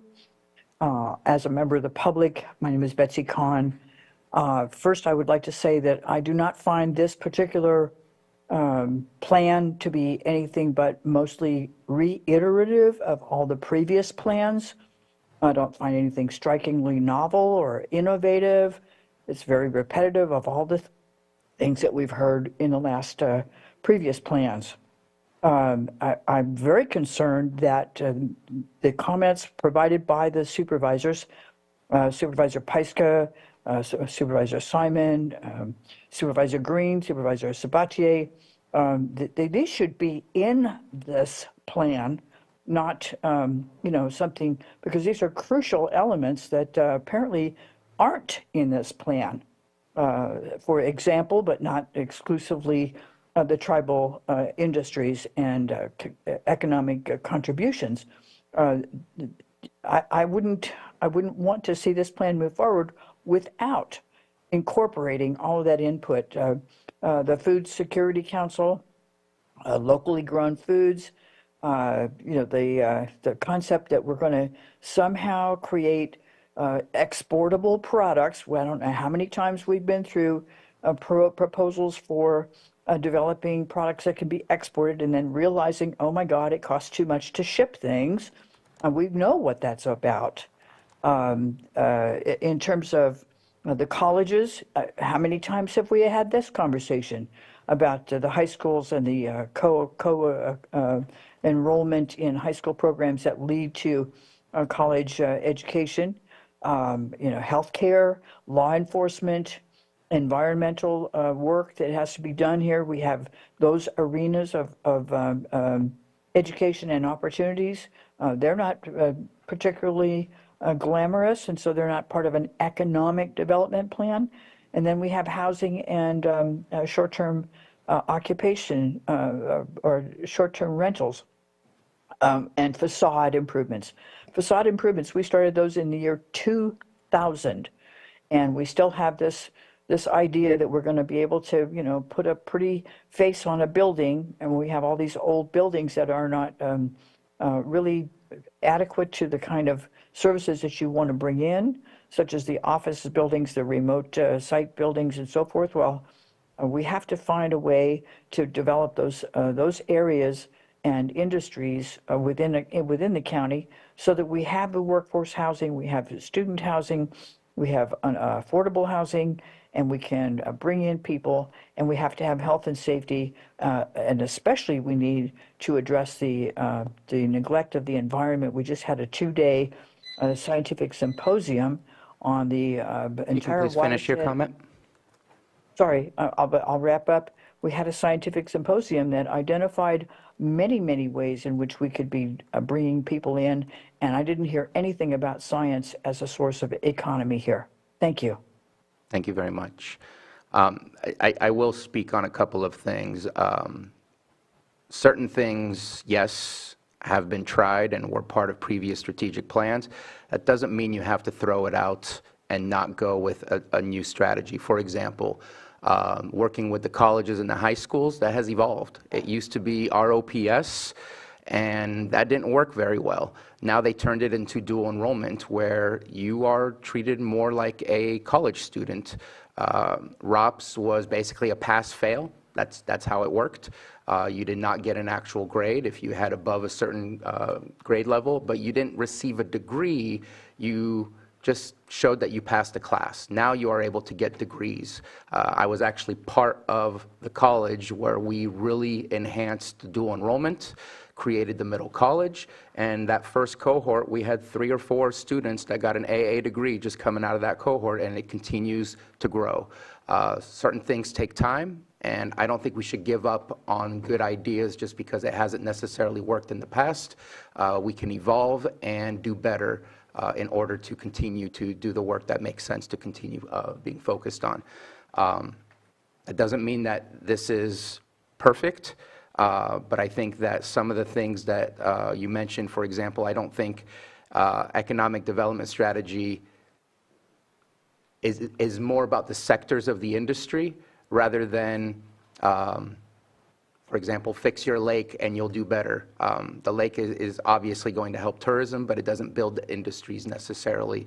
And I could be mistaken and you can disagree, but that's just, I think this is very well focused. And I think we need to keep trying, and things still make sense. Anyways, that's my response to that. I see no further hands up. I don't see anybody getting up in the board chambers, and bring it back to the board. Supervisor Green. Yeah. To the speaker's comments, and obviously this is kind of a living document of sorts. We use that phrase for a lot of things. But I wonder, Ms. Flora, if you could, it appears this is a draft document. It looks like CEDS is supposed to convene tomorrow to vote on submission of the strategy. So can you just talk a little bit about process and how living this particular living document is, if you're on a deadline to get it forwarded to EDA, et cetera. So, because I think it's fair. You do want to incorporate comments. Yes. That's why we have a draft document. That's why you have public meetings, not just here, but it looks like both City of Clear Lake and the City of Lakeport. So you can explain a little bit about the process and how you will be able to incorporate the comments you receive from those various agencies. Yes. So we opened this document with a press release last month. The intention was to close comments after today's presentation and the presentation to Lakeport this evening. However, we are going to keep comments open because these public meetings are happening through the end of this week. We are not going to be voting tomorrow at the SEDS meeting to approve this particular draft. The SEDS committee will meet in September, the 3rd Wednesday.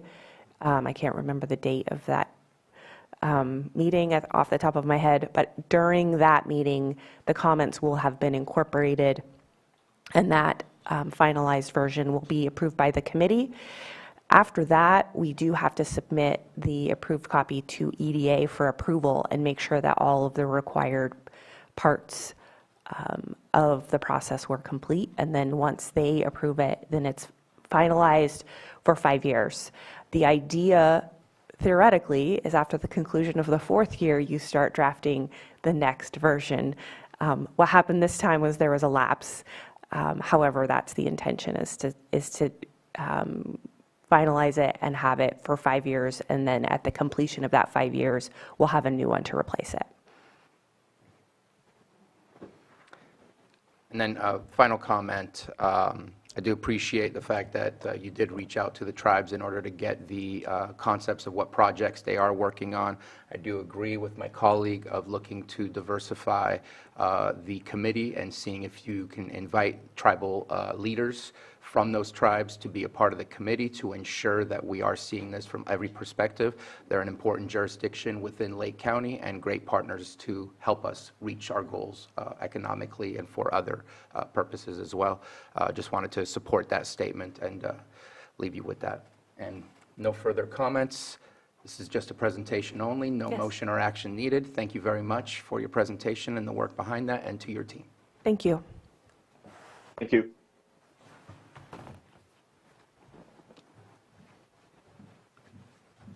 All right, let's move on to item 6.6, our 10:15 a.m. item, public hearing, consideration of closing of the CDBG Economic Development Micro Enterprise. There seems to be a team of folks here. Please come on up.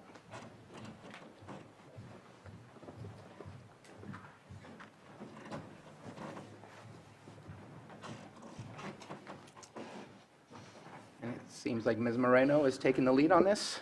Yeah, why not? Good morning. Good morning. Casey Moreno, Deputy County Administrative Officer for Finance and Budget. With me today is the county's CDBG consultants, Jeff Lucas and Andy Lucas with CDS.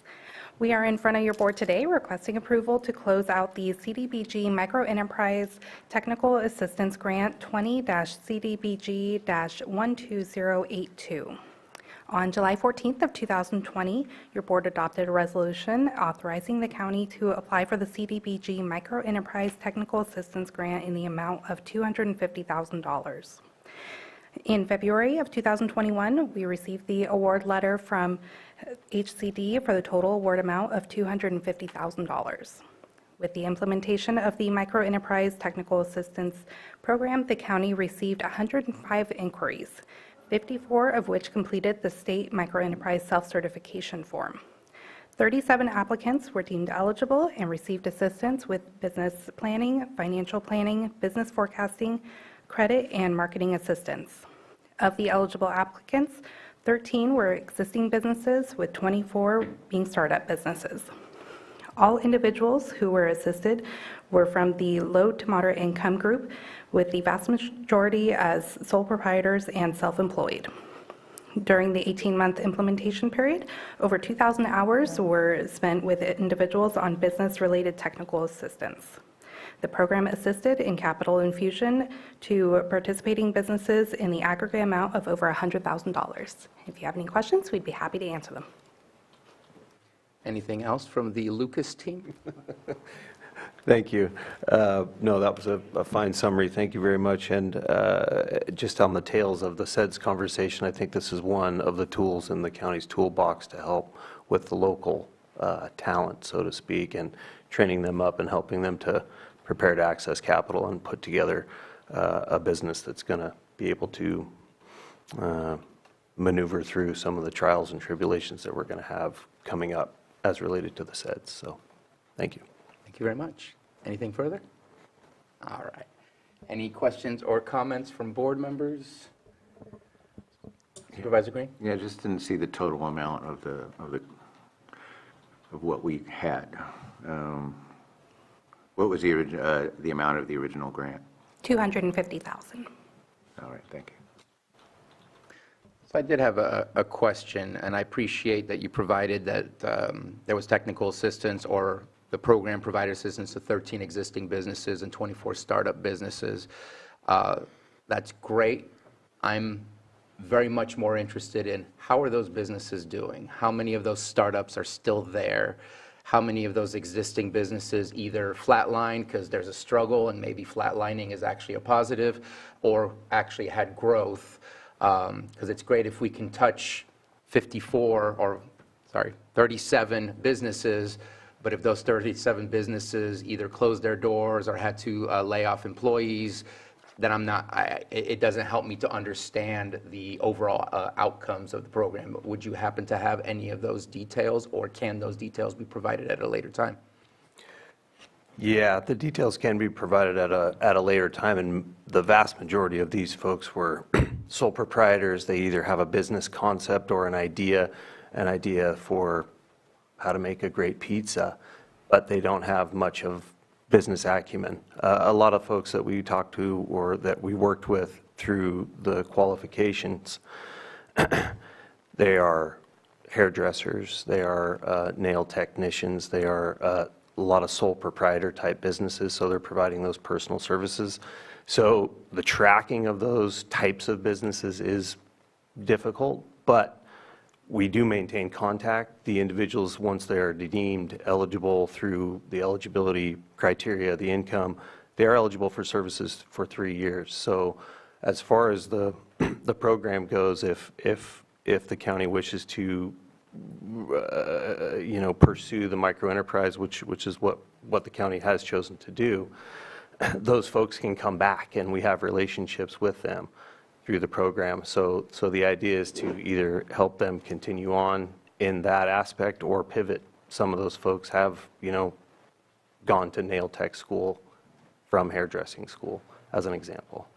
So to answer your question, we do have relationships with those people, but it is difficult to track those types of businesses. Yeah, and I think it's difficult even if it's larger businesses as well.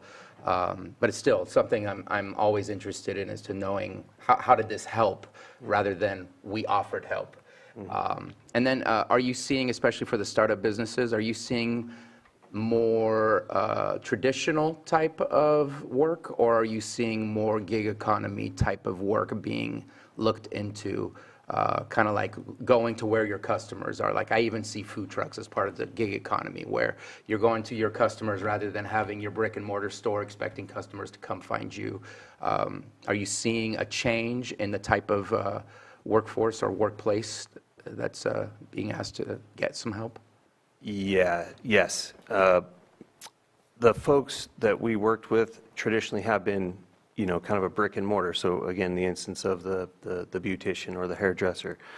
Now they're working to provide a little bit more mobile services. We had estheticians, sort of the same type of thing, where they work to go to the client as opposed to the client coming to them, and it helps with the overhead costs of a brick and mortar facility. So there is a bit of that shift towards a more mobile business concept, but it's slow. Yeah. I'll put your name out there. Yeah. Thank you very much. Thank you. If there's no further questions, I'm going to open it up for public comment. I see no movement in the chamber and no hands in the Zoom room. And very weird report, but it's what the report requests. So looking for a motion. Move to approve the closing of the CDBG Economic Development Micro Enterprise Grant. Second. We have a motion and a slow second. All in favor? Aye. Any opposed? Motion carries. All right, let's move on to our 1020 item, public hearing, consideration of closing of the CDBG Lake County Business Assistance Revolving Loan Fund. Ms. Moreno. Thank you. So we are in front of your board today requesting approval to close out the CDBG Business Assistance Revolving Loan Fund 20-CDBG CV-1-00106. On August 25th of 2020, your board adopted the resolution authorizing the county to apply for the CDBG Business Assistance Revolving Loan Fund in the amount of $202,859. In March of 2021, we received the award letter from HCD for a total award amount of $202,859. The funding was to support local for-profit businesses recovering from the effects of the COVID-19 pandemic. 2 loans were approved by the loan committee administered by CDS. Upper Lake Grocery received funds in the amount of $175,000 and allowed them to retain 8 jobs. The second was for AT Wanzer Grading and Excavating, who received funds in the amount of $210,000, of which $2,859 came from the first round, and the balance came from the CV2-3 grant, and that allowed them to retain 6 jobs. Thank you very much. Any comments or questions? I did have a curiosity question, very similar to my last one. Obviously, there was a lot of help that was needed during COVID. It was quite tumultuous during that time for businesses. Did those jobs continue to be held after the fact that these funds were utilized, or was it a temporary delay of losing those jobs?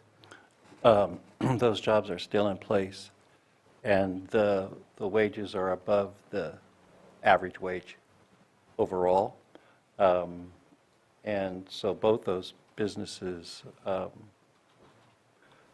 it's hard to say they would not be in business, but without this help, they probably would not still be in business here, and we probably would not have those jobs, because there wasn't any other source of funds except for the program that the county set up to assist them to maintain. And the funds primarily went for working capital to cover the costs of expenses that were static while income went way down.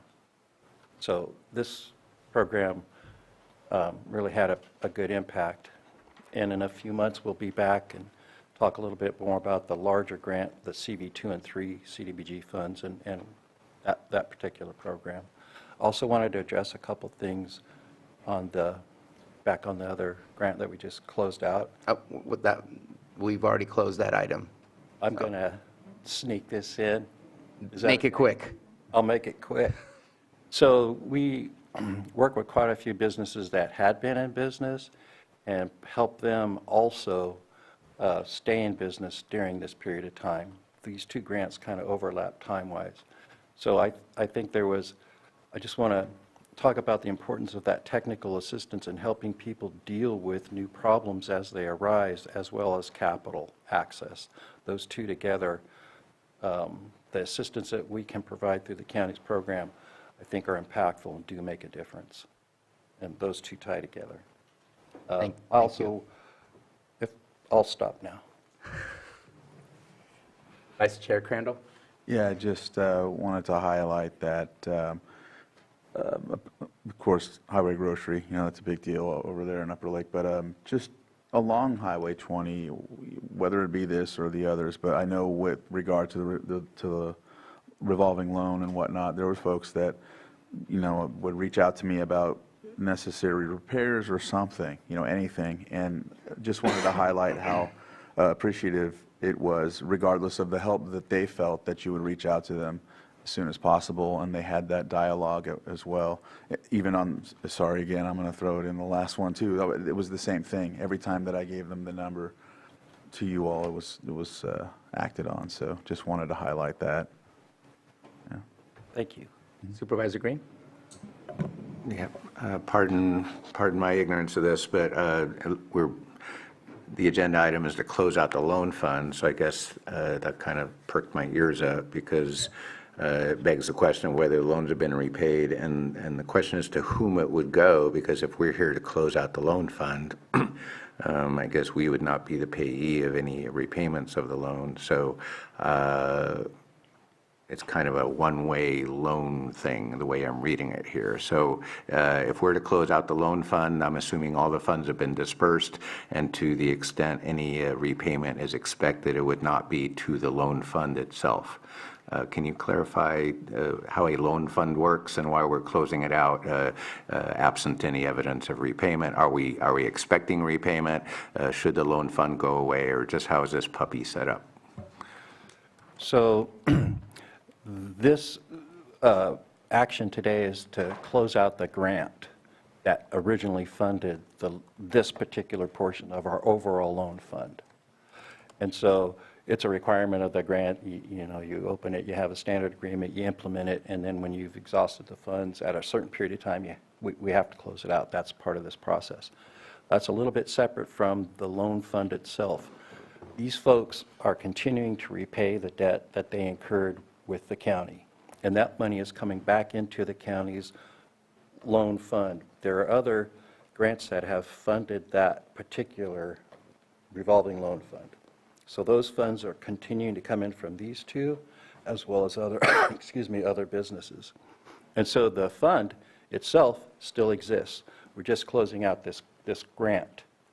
So that money keeps coming in during the term, say it's 5 years, 7 years, 10 years, whatever the term of the loan to the business was, and that money comes back into the county to reuse for other CDBG eligible activities like additional low interest loans or technical assistance programs.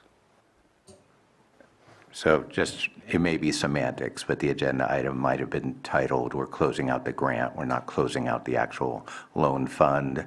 And so the recommended action that includes the word grant would be accurate if we made such a motion? Because it's called the loan fund grant, but we're not closing out the loan. Exactly. All right, so I just want to highlight for my own education that the subject line of the agenda and the recommended action have one little word of difference, and we're here today to discuss closing out the grant. Thank you for that clarification. If there's nothing further, I believe I've opened it up for the public. Maybe not. Let me just do that again. I'm getting a no.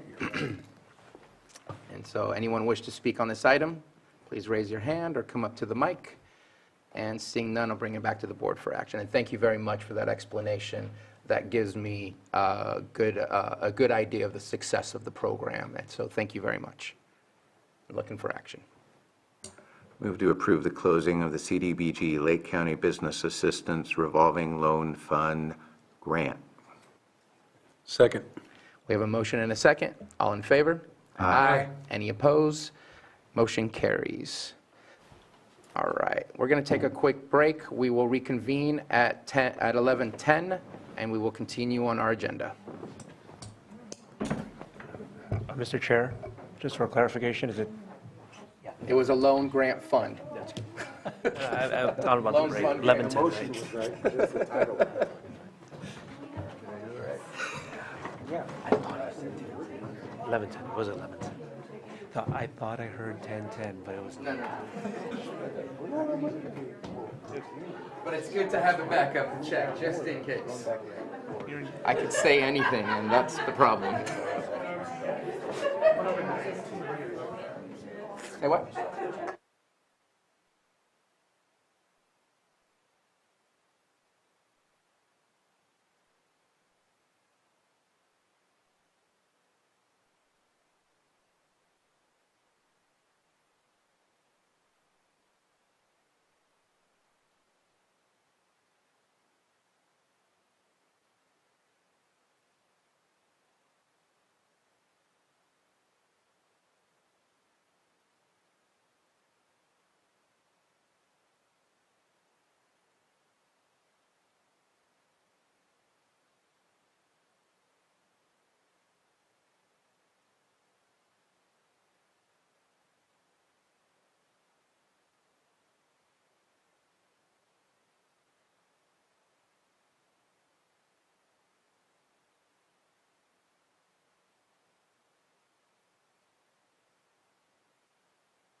All right, welcome back.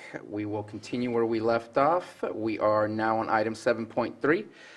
If our behavioral health team can come up, I'll go ahead and read the item.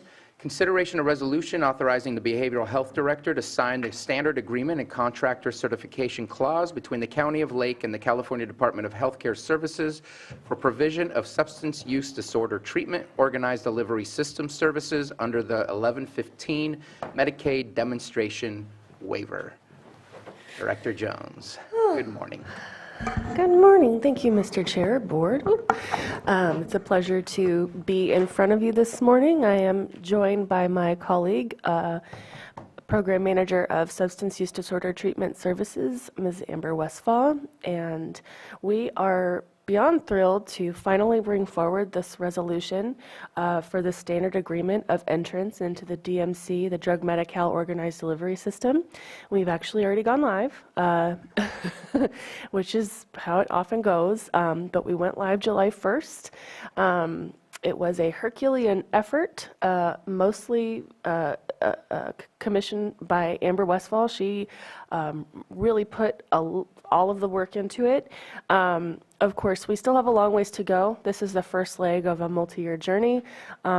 We do not presently have all levels of care needed for a beneficiary as required by the DMC ODS in our county. So we're going to work diligently over the next year to hopefully bring those services within our county borders, ideally. But if, we also use out-of-network providers. So again, really just a chance to celebrate the work, particularly of Amber and our department, in bringing forward a much expanded benefit package for substance use disorder treatment services. Thank you very much. Ms. Westfall, would you like to add anything to that? Can you hear me? Yeah. Okay. No, I have nothing to add. I think Elise summarized everything quite well. No. She's basically right on the microphone. It's being temporary. There you go. Did I light it up? Aha. There you go. Okay. Thank you. I have nothing to add. Elise summarized the purpose of the contract quite well. What I can say is there are, in terms of enhanced Medi-Cal benefits to Lake County residents, there are services that are considered mandatory and others that are considered optional.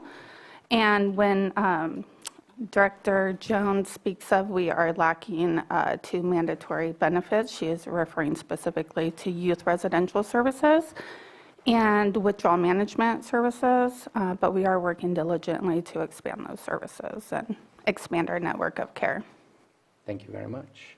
I'm wondering if, just briefly, if you can explain the 65% pass-through. How does that work? And yeah, if you can just provide an explanation for that. Yeah, I'd be happy to just give a high-level overview of the finances associated with DMC ODS. Trying to figure out where to start, which is it's a long story. So, as you're aware, specialty mental health services are, we pay for beds for certain levels of care. Actually, we have a contract here coming up to talk about that, right? And those bed placements, and not all bed placements are funded out of Medi-Cal. We use other funding sources, and then the bulk of it is fee for service. And services are billed by provider type. So doctors bill a certain rate, nurse practitioners bill a certain rate, licensed practitioners of the healing arts, and so on, all have a rate regardless of the type of service, but they have a menu of services that any one of those positions may offer. So similarly, Drug Medi-Cal and the organized delivery system has a model whereby we pay for beds. However, we do have a reimbursement rate, a bundled reimbursement rate from Medi-Cal. Unfortunately, in full transparency, the Medi-Cal reimbursement rate does not cover the day bed rate or the cost of doing business. That's a state issue that's being actually lifted up. We had the privilege and opportunity of attending a statewide conference last week about this, and this was globally reflected as an issue. Even the president of ASAM recognizes that the rate of reimbursement for those bed days is not enough to meet demand. So I'm pretty confident that that issue is going to resolve. However, where we make up for it and do well is on our fee-for-service Medi-Cal rates, which is again by provider type. So any type of provider may provide a drug Medi-Cal service depending on their level of care. We provide levels 1.0, which is outpatient, and we are also certified for intensive outpatient services at our own clinics. So we're a provider that does services in-house, and then we do contract out all other kinds of levels of care that are not outpatient. We also contract out intensive outpatient with a couple of contracted providers. And the 65% pass-through only applies to our fee-for-service rates. So on our fee-for-service, there's a table of rates that we have, and we just very cleanly pass through 65% of that, which leaves a significant amount of patient revenue generation for us, even with contracted providers, and also helps to offset those other costs that aren't as well covered by Medi-Cal. That seems to be working pretty well in our specialty mental health care system, and so I anticipate it will work similarly well in the fee-for-service realm in drug Medi-Cal.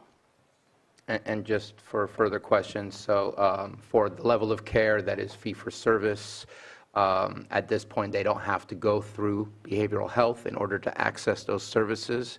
But yet behavioral health is still dealing with the entitlements and the billing, and then you have to pass through back to those agencies that are providing the service. Yes, that's correct. And so, of course, it's our intention and my understanding at this moment in time that we are contracted with all of the entities or in negotiations, like we're working closely with them. So we're not looking at seeing surprise bills from contractors of whom we were not previously aware, although we are actively recruiting actually providers of certain services that we don't presently have in the county as required for network adequacy standards.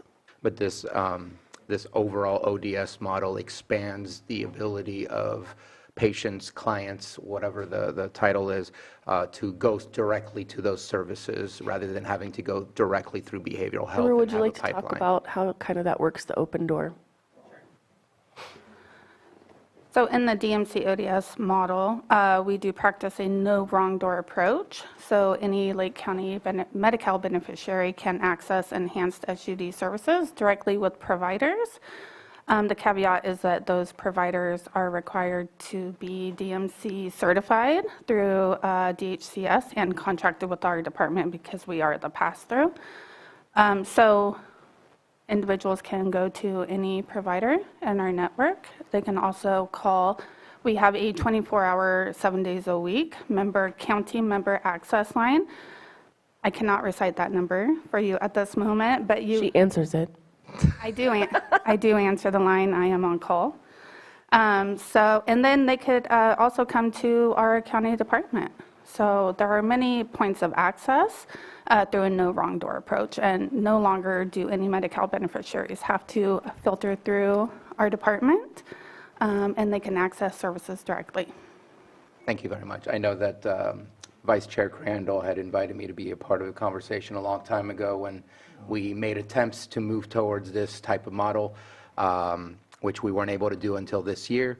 But this was the type of expansion that I thought was exciting for people to not have to go and play ping pong and try to figure out where am I supposed to go to get started. Now it really opens up the accessibility of these services. So appreciate you answering those questions. I wanted to make sure the public was aware and heard of the differences that would be coming up, because I think it's really important, and I think this is great. So thank you for bringing this to us.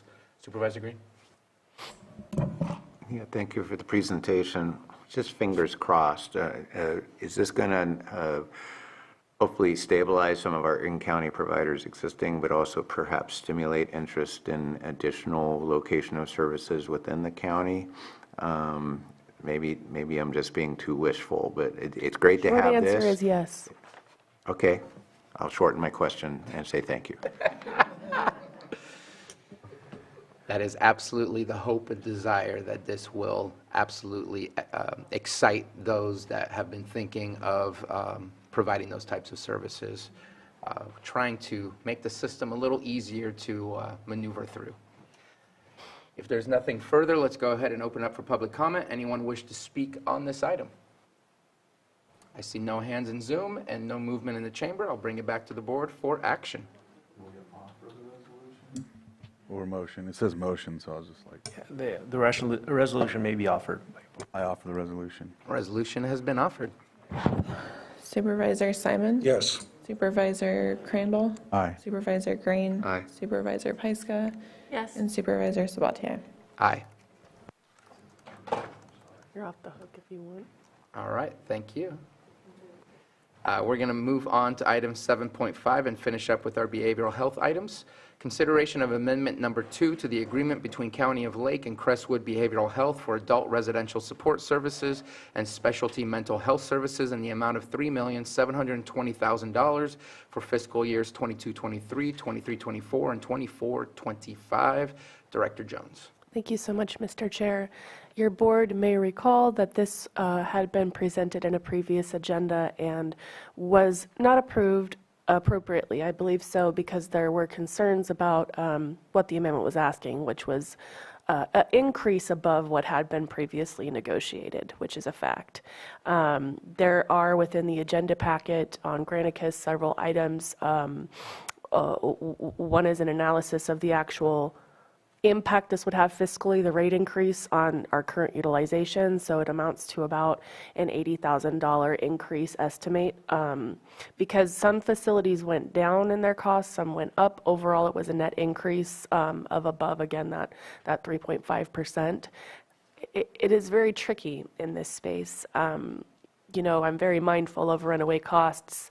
Across the board, things are getting more expensive, and it's important to remember that these facilities are not only providing behavioral health services, but they're housing and feeding all of these individuals, and so the costs of that has not gone down. It's also true that the workforce remains incredibly competitive. You think about the fact that in a fee-for-service bundle, our doctors are we're able to draw down a lot of revenue for those services. And so medical services in particular, finding registered nurses and other providers to provide these services is just gotten a lot more expensive. And of course, in the shadow or the looming, I don't want to say threat of SB 525, which is the minimum wage for healthcare, which standardizes the minimum wage in all healthcare facilities to $25 an hour, those are going to continue to go up. And so Crestwood, trying to be a competitive business, trying to staff and meet their needs, definitely has seen an increase in their costs. And so they humbly submit, and I'm here to affirm that it's not ideal, and yet it feels relatively reasonable. Thank you for your presentation. Any comments or questions regarding this item? So just want to say that I appreciate Director Jones being available to discuss this item. I had some grave concerns in how we are being, maybe not treated is the right word, but to see such a change on a 3-year contract, I understand that you're moving towards a single-year contract. It just feels, what's the purpose of signing a long-term contract if it could just change and we have no choice whatsoever? I think some of the reasons provided to us as for the why there's a rate increase is faulty. There is no state mandate to increase at this moment. It might be postponed all the way to January 1st. If they had already given their clinicians or nursing staff a raise, then just tell us they already got a raise. But don't use the state as a reason why we should be paying more when the state has not put that into effect. Right now it's on hold until October 15th. If by October 15th they don't see a 3% revenue increase compared to what they are projecting, then it will be held back until January, which means 6 months of this would not be impacted if that was the case. And then we had an agreement of no more than 3.5% increase originally, and now at the very bottom of these rates, it says that they hold the right to increase it by 10%. I'm still upset about it. I'm not happy with it. But I'm going to go back to Director Jones. I appreciate the conversation. There is a need, obviously, between a rock and a hard place here, between being upset and between providing a service that is needed for the community members that need this type of service. But this is not sustainable. I know you brought up last time that there's no more limits on what we can spend as a county on these things, and that scares me. What does that mean? I mean, I don't know. We got to provide the services, but sustainability is also a part of anything that we do. So today I'll be saying yes. I just needed to express my frustration with this contract, because I'd like to have something a little bit more binding than what this is, because this was just change it, sign it, you don't have a choice, and I don't like that, so I had to express that. If there's nothing further from the board, open up for public comment. Anyone wish to speak on this item? I see no hands up in Zoom and no one moving in the chamber, so I'll bring it back to the board for action. Appreciate the chair's comments and diligence on this, and I certainly agree with those concerns. I move to approve amendment number 2 to the agreement between County of Lake and Crestwood Behavioral Health for adult residential support services and specialty mental health services in the amount of $3,720,000 for fiscal years 2022-23, 23-24, and 24-25, and authorize the chair to sign. Second. We have a motion and a second. All in favor? Aye. Any opposed? Motion carries. Move on to item 7.6, consideration of agreement between County of Lake and Environmental Alternatives Incorporated, DBA EA Family Services for specialty mental health services in the amount of $250,000 for fiscal year 24-25. Director Jones. Thank you, Mr. Chair. Your board has previously seen contracts of this type come before you. It is a result of recent legislation that was passed that requires us to contract with short-term residential treatment facilities for the placement of foster youth. And now the county where the child was removed, the county of origin, must maintain the fiscal responsibility for those children. The law had previously stated that when you transfer a child out of county, that county that receives them holds it. They've gone back on that, which is fine. So these are fee-for-services, which is our favorite kind of contract in behavioral health. It is not a bed day rate. They provide services in addition, fee-for-services in addition to the milieu, and child welfare is responsible for payment of the actual bed. Thank you very much. Any comments or questions on this? And I apologize, I didn't email you on this, just a question that came to mind. I know that COVID really impacted behaviors in our school settings. These are youth from schools. That's where most of the, if not all of the referrals are coming from, is through LCOE or the school system.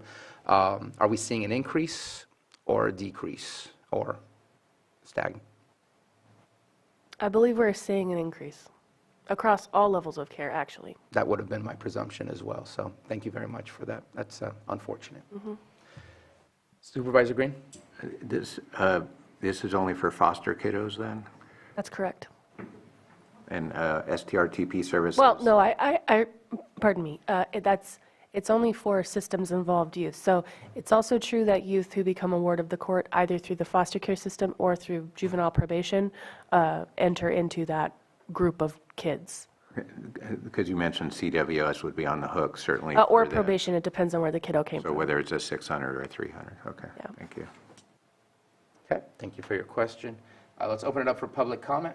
Anyone wish to speak on this item?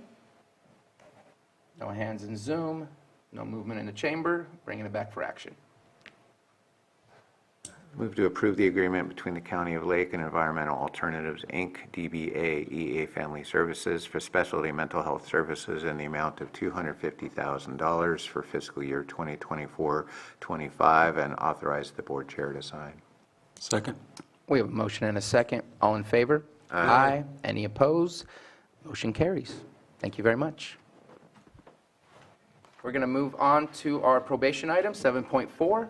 Consideration of A, resolution amending the motion by the board approving the recommended budget of fiscal year 24-25 by adjusting revenues and appropriations in budget unit 2302 for probation. B, presentation of housing project plan with Rural Communities Housing Development Corporation. And C, approval of memorandum of understanding and funding agreement between County of Lake and Rural Communities Housing Development Corporation, RCHDC, and authorize the chair to sign. And Probation Chief Monfrance. Good morning, everyone. Good morning. Thank you for having us today. I have with me Dan McIntyre from the Rural Communities Housing Development Corporation. Our first item, it's a three-part request today. Our first item is requesting a resolution to well, let me start from the beginning. The Community Corrections Partnership in October, at our October meeting, authorized probation to move forward with developing a housing for justice-involved individuals to deal with our large amount of our population that are homeless. We see about a 30% amount of the people we deal with that are identified in some form of homelessness. And so at the CCP meeting, they allocated $5 million for this expense. That amount has not been added to the probation department budget because we were still determining if the project was feasible and what type of project we would do. So we did a request for proposal in the spring of this year, and now we're ready to move forward. So we're asking for a resolution where the $5 million would go from the CCP fund into the probation budget as a revenue and an appropriation. So that's the first request. Can you bring up the PowerPoint, please? I have a quick question, Wendy. Sure. Is that 30% homeless? Are they getting picked up on the pit count? We're doing everything we can to make sure they are. I don't think the numbers quite show that in our last pit count numbers, but our probation staff highly participate in the pit count and do what we can to get the accurate count. In fact, I would say you're a great contributor to the COC as a whole, so appreciate always having you there. Thank you. It's too much color in it.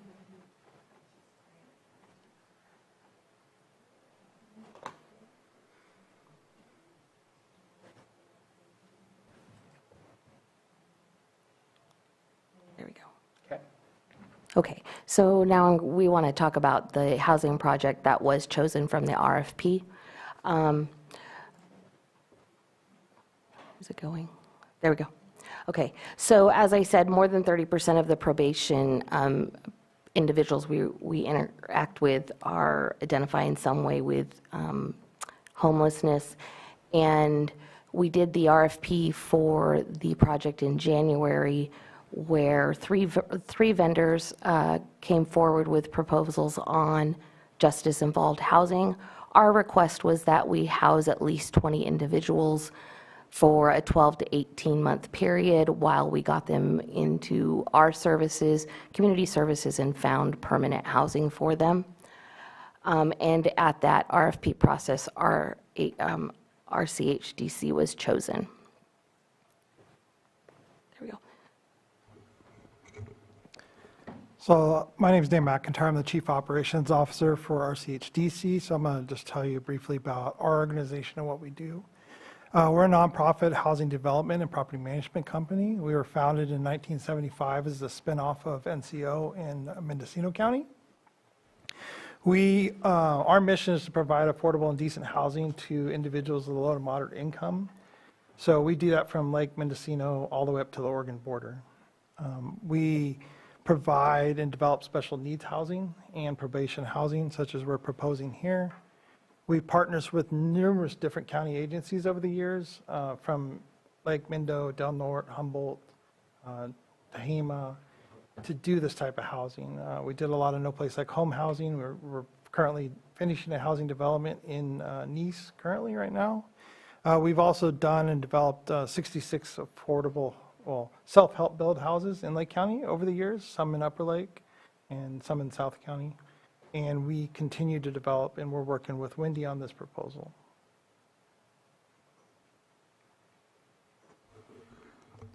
Okay, so this project is 40 units with 20 units that'll be set aside for justice-involved individuals.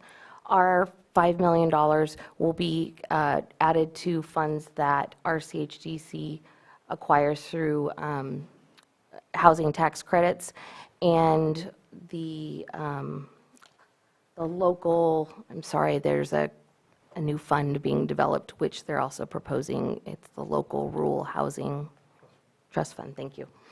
The proposed timeline would be over the next few months. We would look at different parcels and come up with a idea of where it's going to be built, and the funding would be acquired once that parcel has been identified, and construction would start in around November of 2026.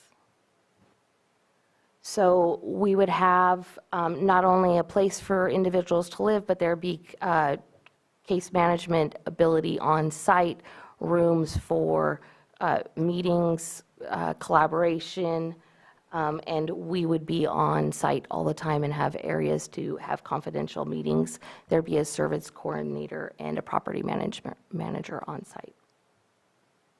So what we're looking for now is approval of our contract. Then we will go on and locate the sites. We have some identified, but we want to have community stakeholders have a say in what we're looking at, and then we will continue on with the construction process.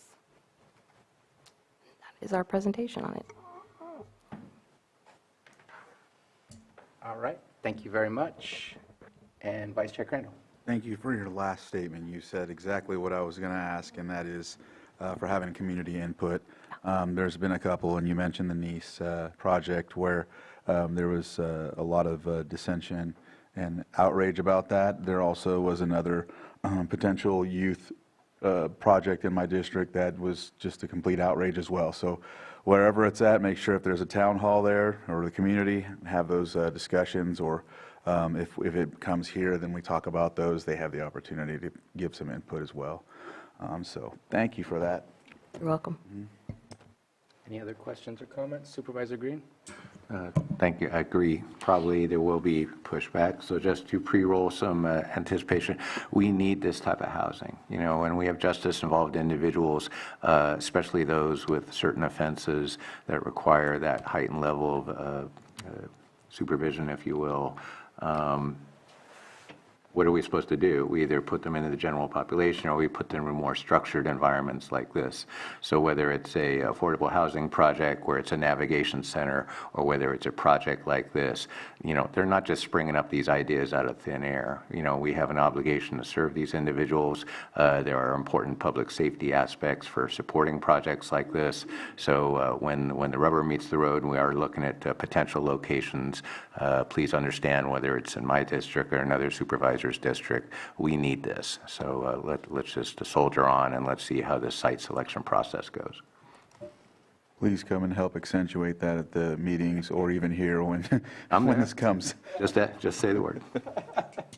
I will say, I've been discussing this at many community events so far, and surprisingly, I haven't received pushback so far. But I believe as we get closer to a site identification, that may change.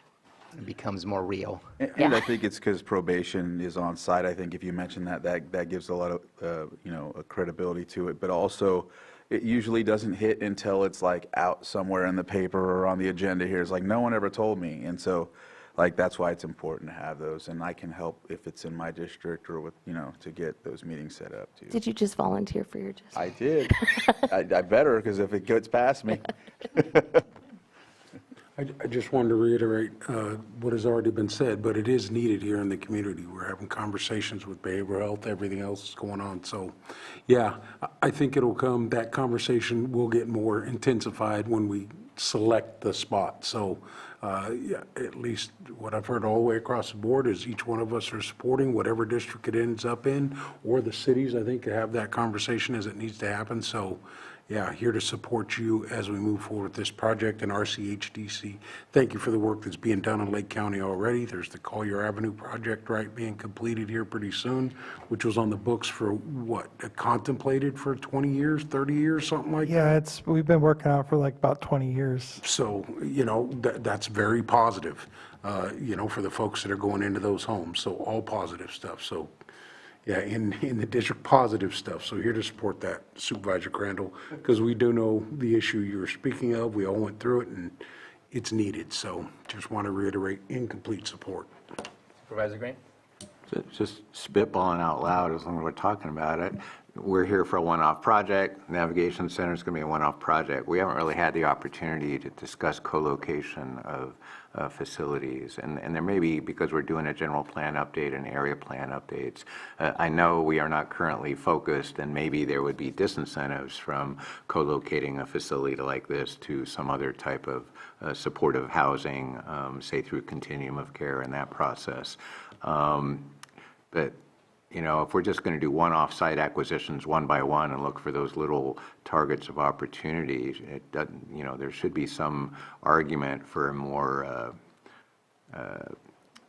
linked approach to looking at all types of congregate housing in our master plan, in our general plan process, through our area plans, and also through agencies like yours. If you're developing projects that's all over the state, and it's a constant drumbeat of, oh, I found a site, you know, let's hope it goes through.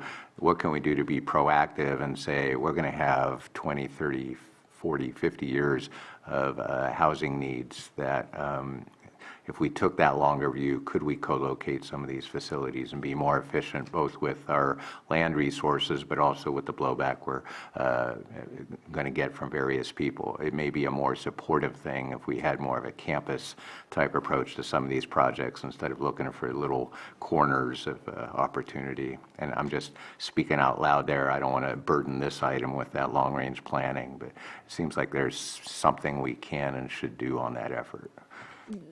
I don't disagree, but part of this project is it's a bigger project than what we need, right? We asked for 20 and it's 40, so it will be two different, I mean, it won't just be probation individuals living in this housing development.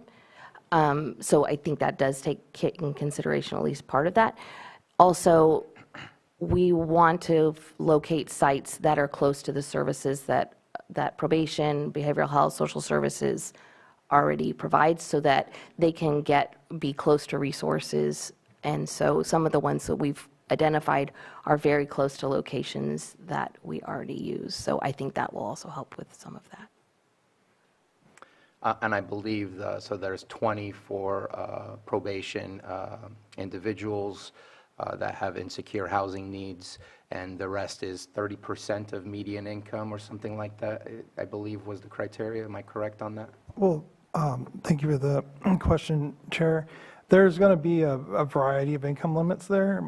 The majority of the individuals coming out from probation are going to fall in that 30% category, just simply by, you know, being incarcerated for some time. I think the rest of it is going to be income restricted. I think you'll see most likely from 80% AMI down, but more than likely 60% AMI and down, just due to how the funding models work. We're still waiting for HCD to put out their current NOFA for this fiscal year to see where those roll. So I would assume 60% down on some of the units, and then the majority of the units that are for probation would be 30, just simply because of the dynamics that come out of the probation department, lack of income, lack of ability to pay rent and stuff like that. And I think the rest of the board has already spoken highly of the need. You can't get your feet back on the ground if you don't have the basic hierarchy of needs met, and housing is definitely one of them, with 30 or more % that are experiencing housing insecurity. How can we expect recidivism to go down for those individuals? And I think this is a great idea. I appreciate the push that probation has had. You've done a lot, and this is definitely one of those pieces to the puzzle. I want to speak specifics within the agreement. This is simple. There was some statements in regard of working with NorCal Continuum of Care in Section 4A1. That should be the Lake County Continuum of Care. It also speaks to coordinated entry process next to HMIS. We do have HMIS, but we use, or at least we use the terminology of coordinated entry systems. So if we can change, make an amendment to change anywhere where NorCal Continuum of Care is titled, because it's hard for me to do a search because it's not a searchable document, that we change that to Lake County Continuum of Care, and anywhere that there's coordinated entry process or CEP, that we change that to coordinated entry system or CES, at least to match what the local COC has in their policies. There's two things that I wanted to talk about in regards to this. I don't mean to use history with the same agency, but we just talked about how 20-plus years, this is needed today. And so you talked of a timeline, but I don't see, and I know that putting a specific timeline is hard because there's the obtaining of other funds in order to make this possible, but I don't see any timeline saying, hey, if it's going to take 5 years and we're still waiting, then maybe we need to look somewhere else to see who can get this project going. I don't want to be here 20 years later giving Lake County a resource that is so needed 15 years ago. Or 20 years ago. So I don't see anything in here, and I would love to see some sort of check-ins on timelines to see what is it that we need to do. Do we continue the course, or do we look for a different agency that might have the resources to get it done? I don't know what your capacity is. Obviously, you submitted your proposal because you believe you have the capacity, but I want to make sure this project happens. The other part, and I did receive through an email, thank you, some comments. I see where we give the $5 million, but I don't see any protection of the $5 million. It does mention that there will be reporting guidelines, talks about intellectual property, but at the same time, I'm not sure if that's a different contract where we talk about a developer contract, but I believe that developer contract is going to be between this agency and the developer and not between the county and the developer. So I'm happy to provide as a pass-through the grant that we received in order to get this development done, but I also see no protections within the document where we can recoup whatever has not been spent. We've already been here before where a couple $1 million was provided for the Nice Collier Avenue project, where then we had to do some loan forgiveness stuff, and it was an awkward moment, and I don't want to get back to that, and I feel like I personally would like to see us get it right within the agreement to ensure that if there is a complete cutoff, a default, or anything that doesn't go right, that we can speak specifically about the $5 million, because we are liable for that $5 million. We are the grant recipient. We have to report on it and how it was utilized. So I don't know how the rest of the board feels, but that to me is a big sticking point of how do I ensure if things don't go as planned, that there are securities within of the grant funds that we've received for what they should be utilized for, rather than here, I don't see anything that basically says we have to give back everything if we haven't used anything, and I don't see that within the context of the agreement. Again, I really want this project to happen. I just want to make sure that we're safe in how we move forward with this contract. So I don't know if you want to speak to that, or if anybody else has a comment regarding that.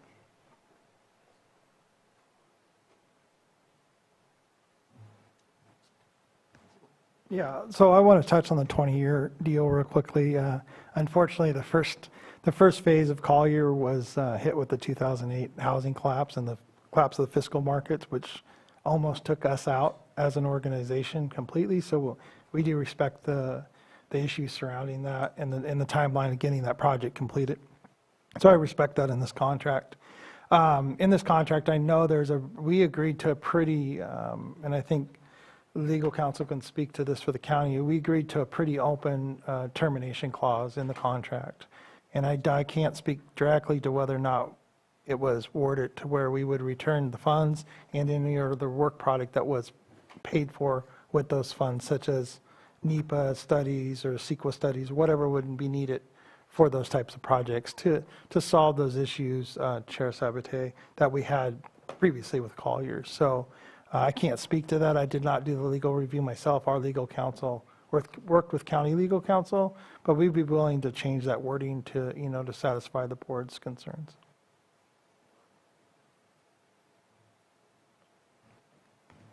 So I'm wondering if Vice Chair Crandall.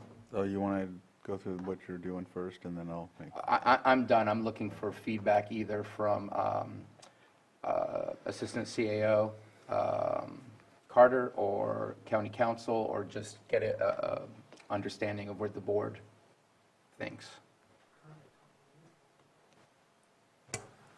As to determination, it is referenced in Section 8 of the MOU, but There's multiple Section 8s, so I am currently in the process of looking through that termination clause. It's on page 11.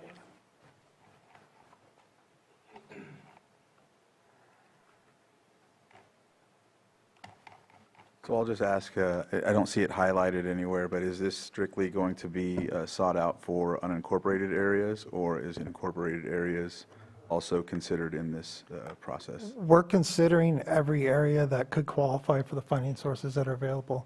I think the largest thing we're seeing now is that as we're going through this, HCD changes their rules, tax credits change their rules, and there are a lot of other funding sources that pop up for shovel-ready projects. And the way this agreement's working, it lets us have that shovel-ready project. So it's not just unincorporated, it could be incorporated, it could be in the city of Clear Lake, city of Lakeport, or anywhere within the county that meets those somewhat strict requirements to leverage this public funding that's been given.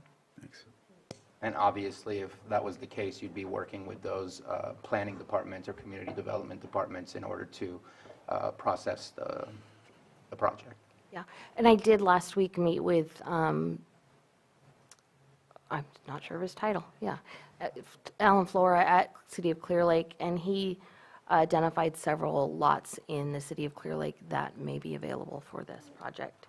On the other question, on page 13 of the contract also, I think it's 10I is the provision, it does give ownership of all the work in the project to the county. So if something were to happen and we have purchased a lot, the lot would be the county's property, not going with RHCD or CHDC should the termination occur. So I'll express my concern. It says that we'll receive anything that has been done, but it doesn't talk about what might be left over of the $5 million. And then in the termination clause, which is section 8D, it says the only time it mentions anything about money, in the event of non-appropriation of funds for the services provided under this MOU, county may terminate this MOU, but it doesn't say what we should be paid back. It does say a prorated amount for the services, but the services are the services of the project once the project is done. And so again, the $5 million is for the development. I'm concerned and want to make sure that our $5 million is safe. I feel there's things lacking in there, and maybe it appears County Council might be ready to speak on this. Mr. Chair, you are correct. That's in referencing Section 8D of the MOU. It does provide for a no-cost termination with an additional clause for a prorated amount for services to be paid upon termination, under this provision. So if your board wishes to make amendments or revise that to add additional provisions in relation to that $5 million amount, your board certainly has the option to propose that amendment. So my proposal is, because I appreciate what happened in the past, right now we just heard a economic forecast that we are seeing $925,000 average house prices or median in Napa. There could potentially be another 2008 situation.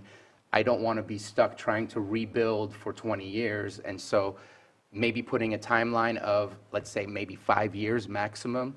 I don't want to restrict it to the point that you can't get things accomplished, but I'd like for this board to be able to review what's the status. Do we continue the course? It's not to say it's canceled, but at least put something in there that if 5 years has lapsed, that we go back to the board to review the continuation of this agreement, something along those lines. Mr. Carter? That would be something I would recommend, just to make sure that it continues through the process. And with the email that was sent from Mr. LaRue, it's all a little bit vague related to where it's all related to the project, and if the project isn't completed, then the remaining funds would be issued back. It's all a little vague, but it is acceptable language. So it would be really up to comfort levels. And does it impact Section 8D, or does Section 8D stand on its own? And I would love to see that amendment that County Council offered could be there. But again, I'd like to go back to the board, because if it's not a necessary thing, then I'm just talking for no reason. So Supervisor Green? I would never accuse you of talking for no reason, if only to avoid pointing fingers at myself. If there's clarification, I would rather we not do it on the fly. If the attorneys for the parties want to meet and confer and hammer something out. Vagueness aside, I think Assistant CAO Carter's said, yeah, we can probably do this. I just wanted to speak mainly in support of the housekeeping changes you recommended as far as the references to Lake County COC and HMIS CES to be changed throughout the document. I think those housekeeping changes make perfect sense, and I'll wait to hear from the rest of the board whether they think anything stronger needs to go in that termination or performance clause. Yeah. Agreeing with what Michael Green just said on the other two, I agree with the 5-year update or look back, bringing it to the board. I think that keeps everybody on track, you know, as far as that goes. So that's what I'm willing to agree with, adding that into the agreement for sure. And then the other suggestions that you had made to continual care and HMSI. We're learning all those new terms as we're trying to get HCD money, every organization. And you're right, they change the rules all the time. So anyway, but I would agree with keeping it on track for the 5-year, at least the 5-year, bringing it back.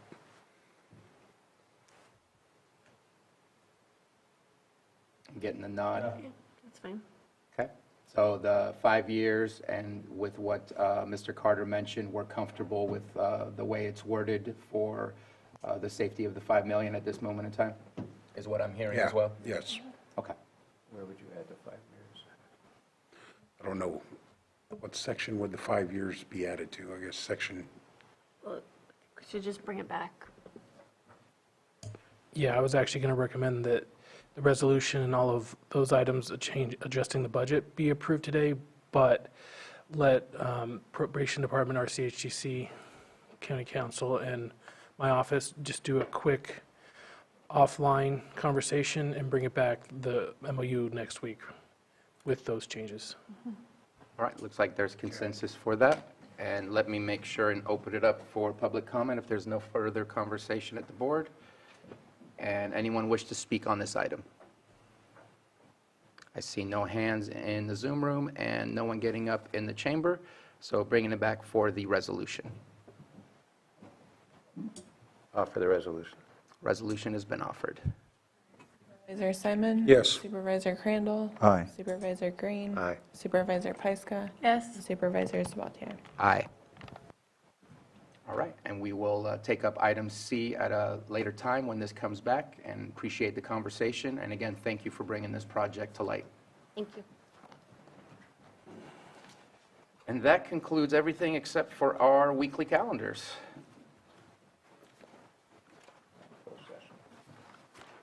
Oh, yeah, closed session. For open session, that leaves nothing but the calendars. Since you already spoke up, Supervisor Green. No pressure there.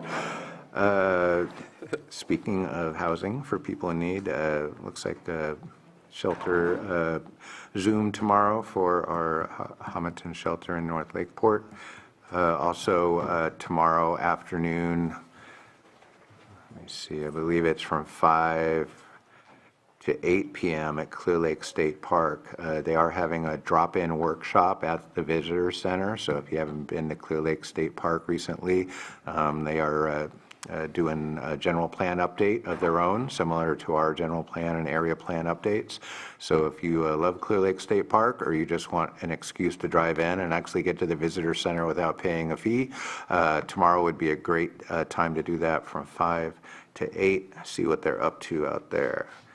And I have something on Friday that doesn't appear to be relevant. And then next Monday, Scotts Valley Community Advisory Council. I did want to mention I went to a Big Valley Advisory Council meeting last week, and it was very well attended, and I thought their process worked in a good way. And speaking of last week, big shout out to Water Resources again. The Clear Lake Integrated Science Symposium was 2 days of data-driven goodness, and also lots of networking opportunities. And of course, Friday evening we saw the debut of the movie Big Lake, Big Science, and the Science Slam. And it was a really well-attended, really well-organized event. And I just want to do a shout out, not just to Water Resources for all their hard work, but for all the partner agencies that came together. Good times. Thank you very much. Supervisor Simon? Board meeting today, finishing up. Tomorrow there is a debate in my district for District 1 down at the Lower Lake Action Committee Group. We'll be attending that in the evening, 6 p.m. Moving through the rest of the week, got a CAO. Is that going to be with you, Stephen, or Susan will be back? To be determined, hopefully. To be determined, all right. Well, we got our communications going good, so, all right, excellent. And then I was unable to attend the RA yesterday. Supervisor Pyska, thank you very much for always picking that up, but I had some unexpected stuff I had to deal with, so did do that. I was unable to attend yesterday. Friday night, you have the Jamboree, so the local high schools are kicking off their football programs, which is nice, be held in Middletown.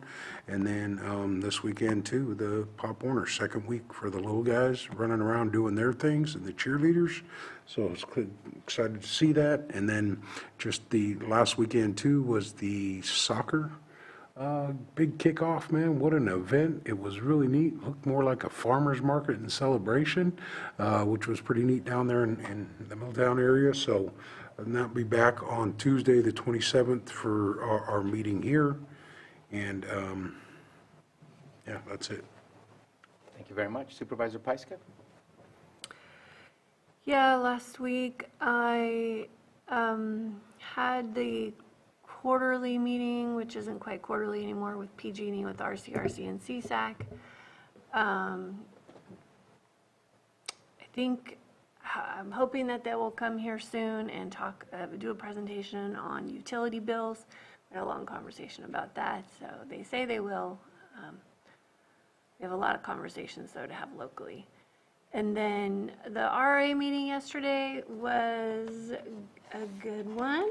A lot of updates, but the Julia Sullivan is the new executive director for the RCD and the Fire Safe Council, which is a really big deal because we've been working on capacity building for a long time. So that was the biggest thing that happened yesterday. And then today, if we're out by 4 o'clock, which looks like we will, have a special NCO board meeting. And then tomorrow, there's another NCO board meeting, which I don't know if I can really make that. That's 4 hours in the afternoon. And I think I have another 1 o'clock for the biomass project. And then Thursday, ARPA meeting in the morning, and the RA Grants Best Fit meeting is back. And Friday, Resilient Hub Work Group, Tree Mortality, and meeting with a constituent. And Saturday is the Blackberry Cobbler Festival. It's also the Scotts Valley Big Time, but I don't think I'll be able to do both. But it sounds like you will. Yeah. You'll have to say hi to everybody if you're driving through. And then my meeting with CAO whoever on Monday. Yeah, Saturday ready. Vice Chair Crandall. Yeah. So I'll just highlight the symposium last week, which went really well. It was really awesome to see all of the different agencies, county, tribes, and state agencies, nonprofits, NGOs, the community in general come together and have this event. Sam, great job with the Hobbiton movie.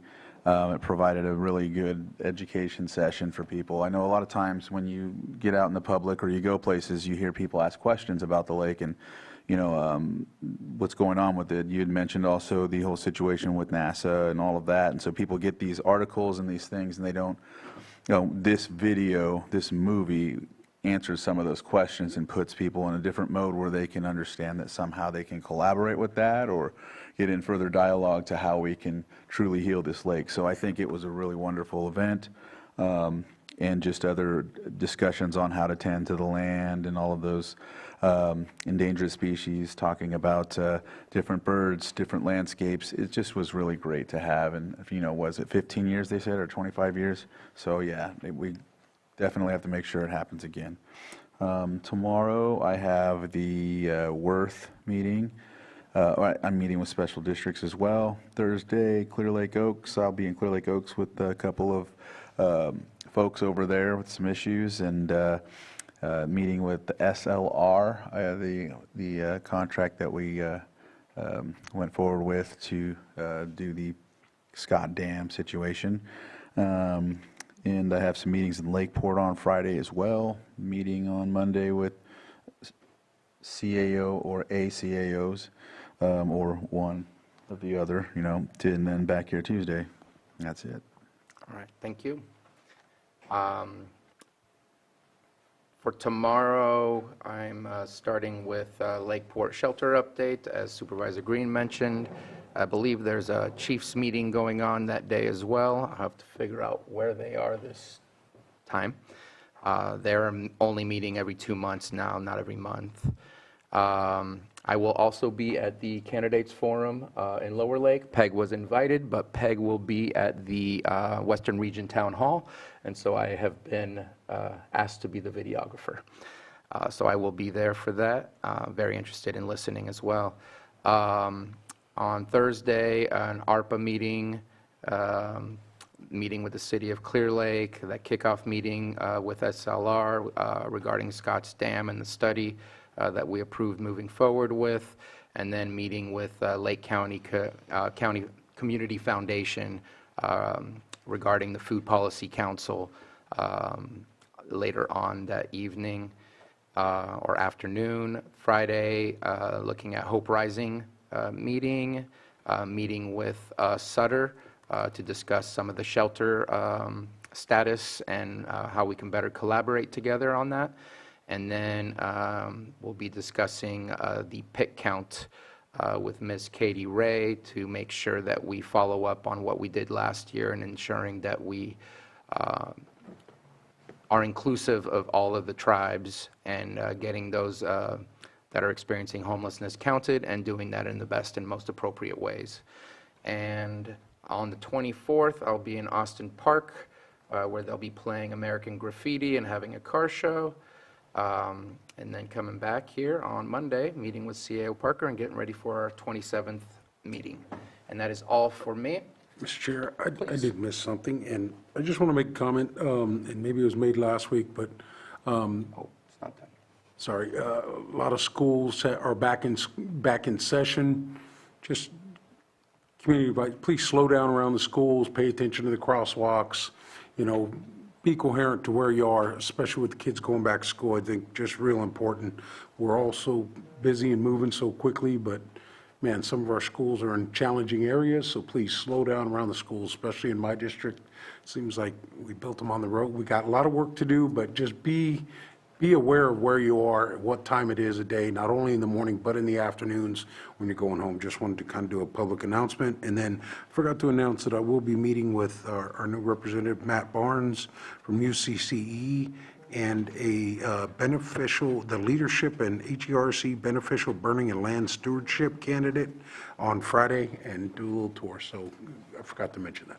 And just to add to your comment about the schools, I think that a couple of our school districts are in the midst of construction as well, which adds to some of the situations of drop-off and pickup. Yeah. That makes things a little bit more difficult. I know that I've been going to Lower Lake High School every day, and it's a new way of dropping off that I've never experienced before. So leave early and make sure you have time. There is one. Oh, before If I can add on to that, not just the furball at the schools, but school buses. When those flashing red lights are there, it is not an invitation to speed around them. And I know that's a perennial problem here in Lakeport. So please, if you see a school bus and they're out there with the little crossing sign, or you see the flashing red lights, that still means something. So please observe that. You mean stop means stop? I just wanted to make sure that the rest of the board was aware that next week on the 28th, 29th, it's Thursday, right? Or is it Wednesday? Wednesday the 28th. I'm so sorry, because Thursday's the Board of Directors meeting. CSAC has asked to come and visit Lake County. So Bruce Gibson, who is the current president of CSAC from San Luis Obispo, is going to be coming up with Chastity. I don't know if there will be other staff. I've been working with admin staff to organize an agenda, and I've invited Supervisor Paiska to be a part of it, as she is a representative of Lake County at CSAC. And I also invited Vice Chair Crandall, since he is the vice chair, to also talk about some of the projects that we're working on. I think next week I will bring and let everybody know what our, not agenda, but what topics we'll be touching on. We're going to finalize that. We're probably pretty close to completely done. But I thought it was a great opportunity to exemplify all the work that we're doing here in Lake County and make sure that CSAC leadership goes back and understands exactly what it is we're trying to get accomplished, what our struggles are, and how they might be able to assist us to better be successful. So appreciate staff's help on this, appreciate the other supervisors being available and wanting to participate, but I'm excited about the visit and just wanted to make sure the rest of the board was in the know that that was working, that was being put in place. Outside of that, we have our closed session. We have one item, conference with legal counsel, existing litigation pursuant to Government Code Section 54956.9D1, Savak Jimenez versus County of Lake, and that will be the item we take up. I do not believe that we anticipate to come out of closed session. There's a possibility. There's a possibility? Okay. If you want to wait for us to be done with closed session, please hang on and we'll be back. But we are going to closed session for that item now. Thank you very much for joining us today. Yes.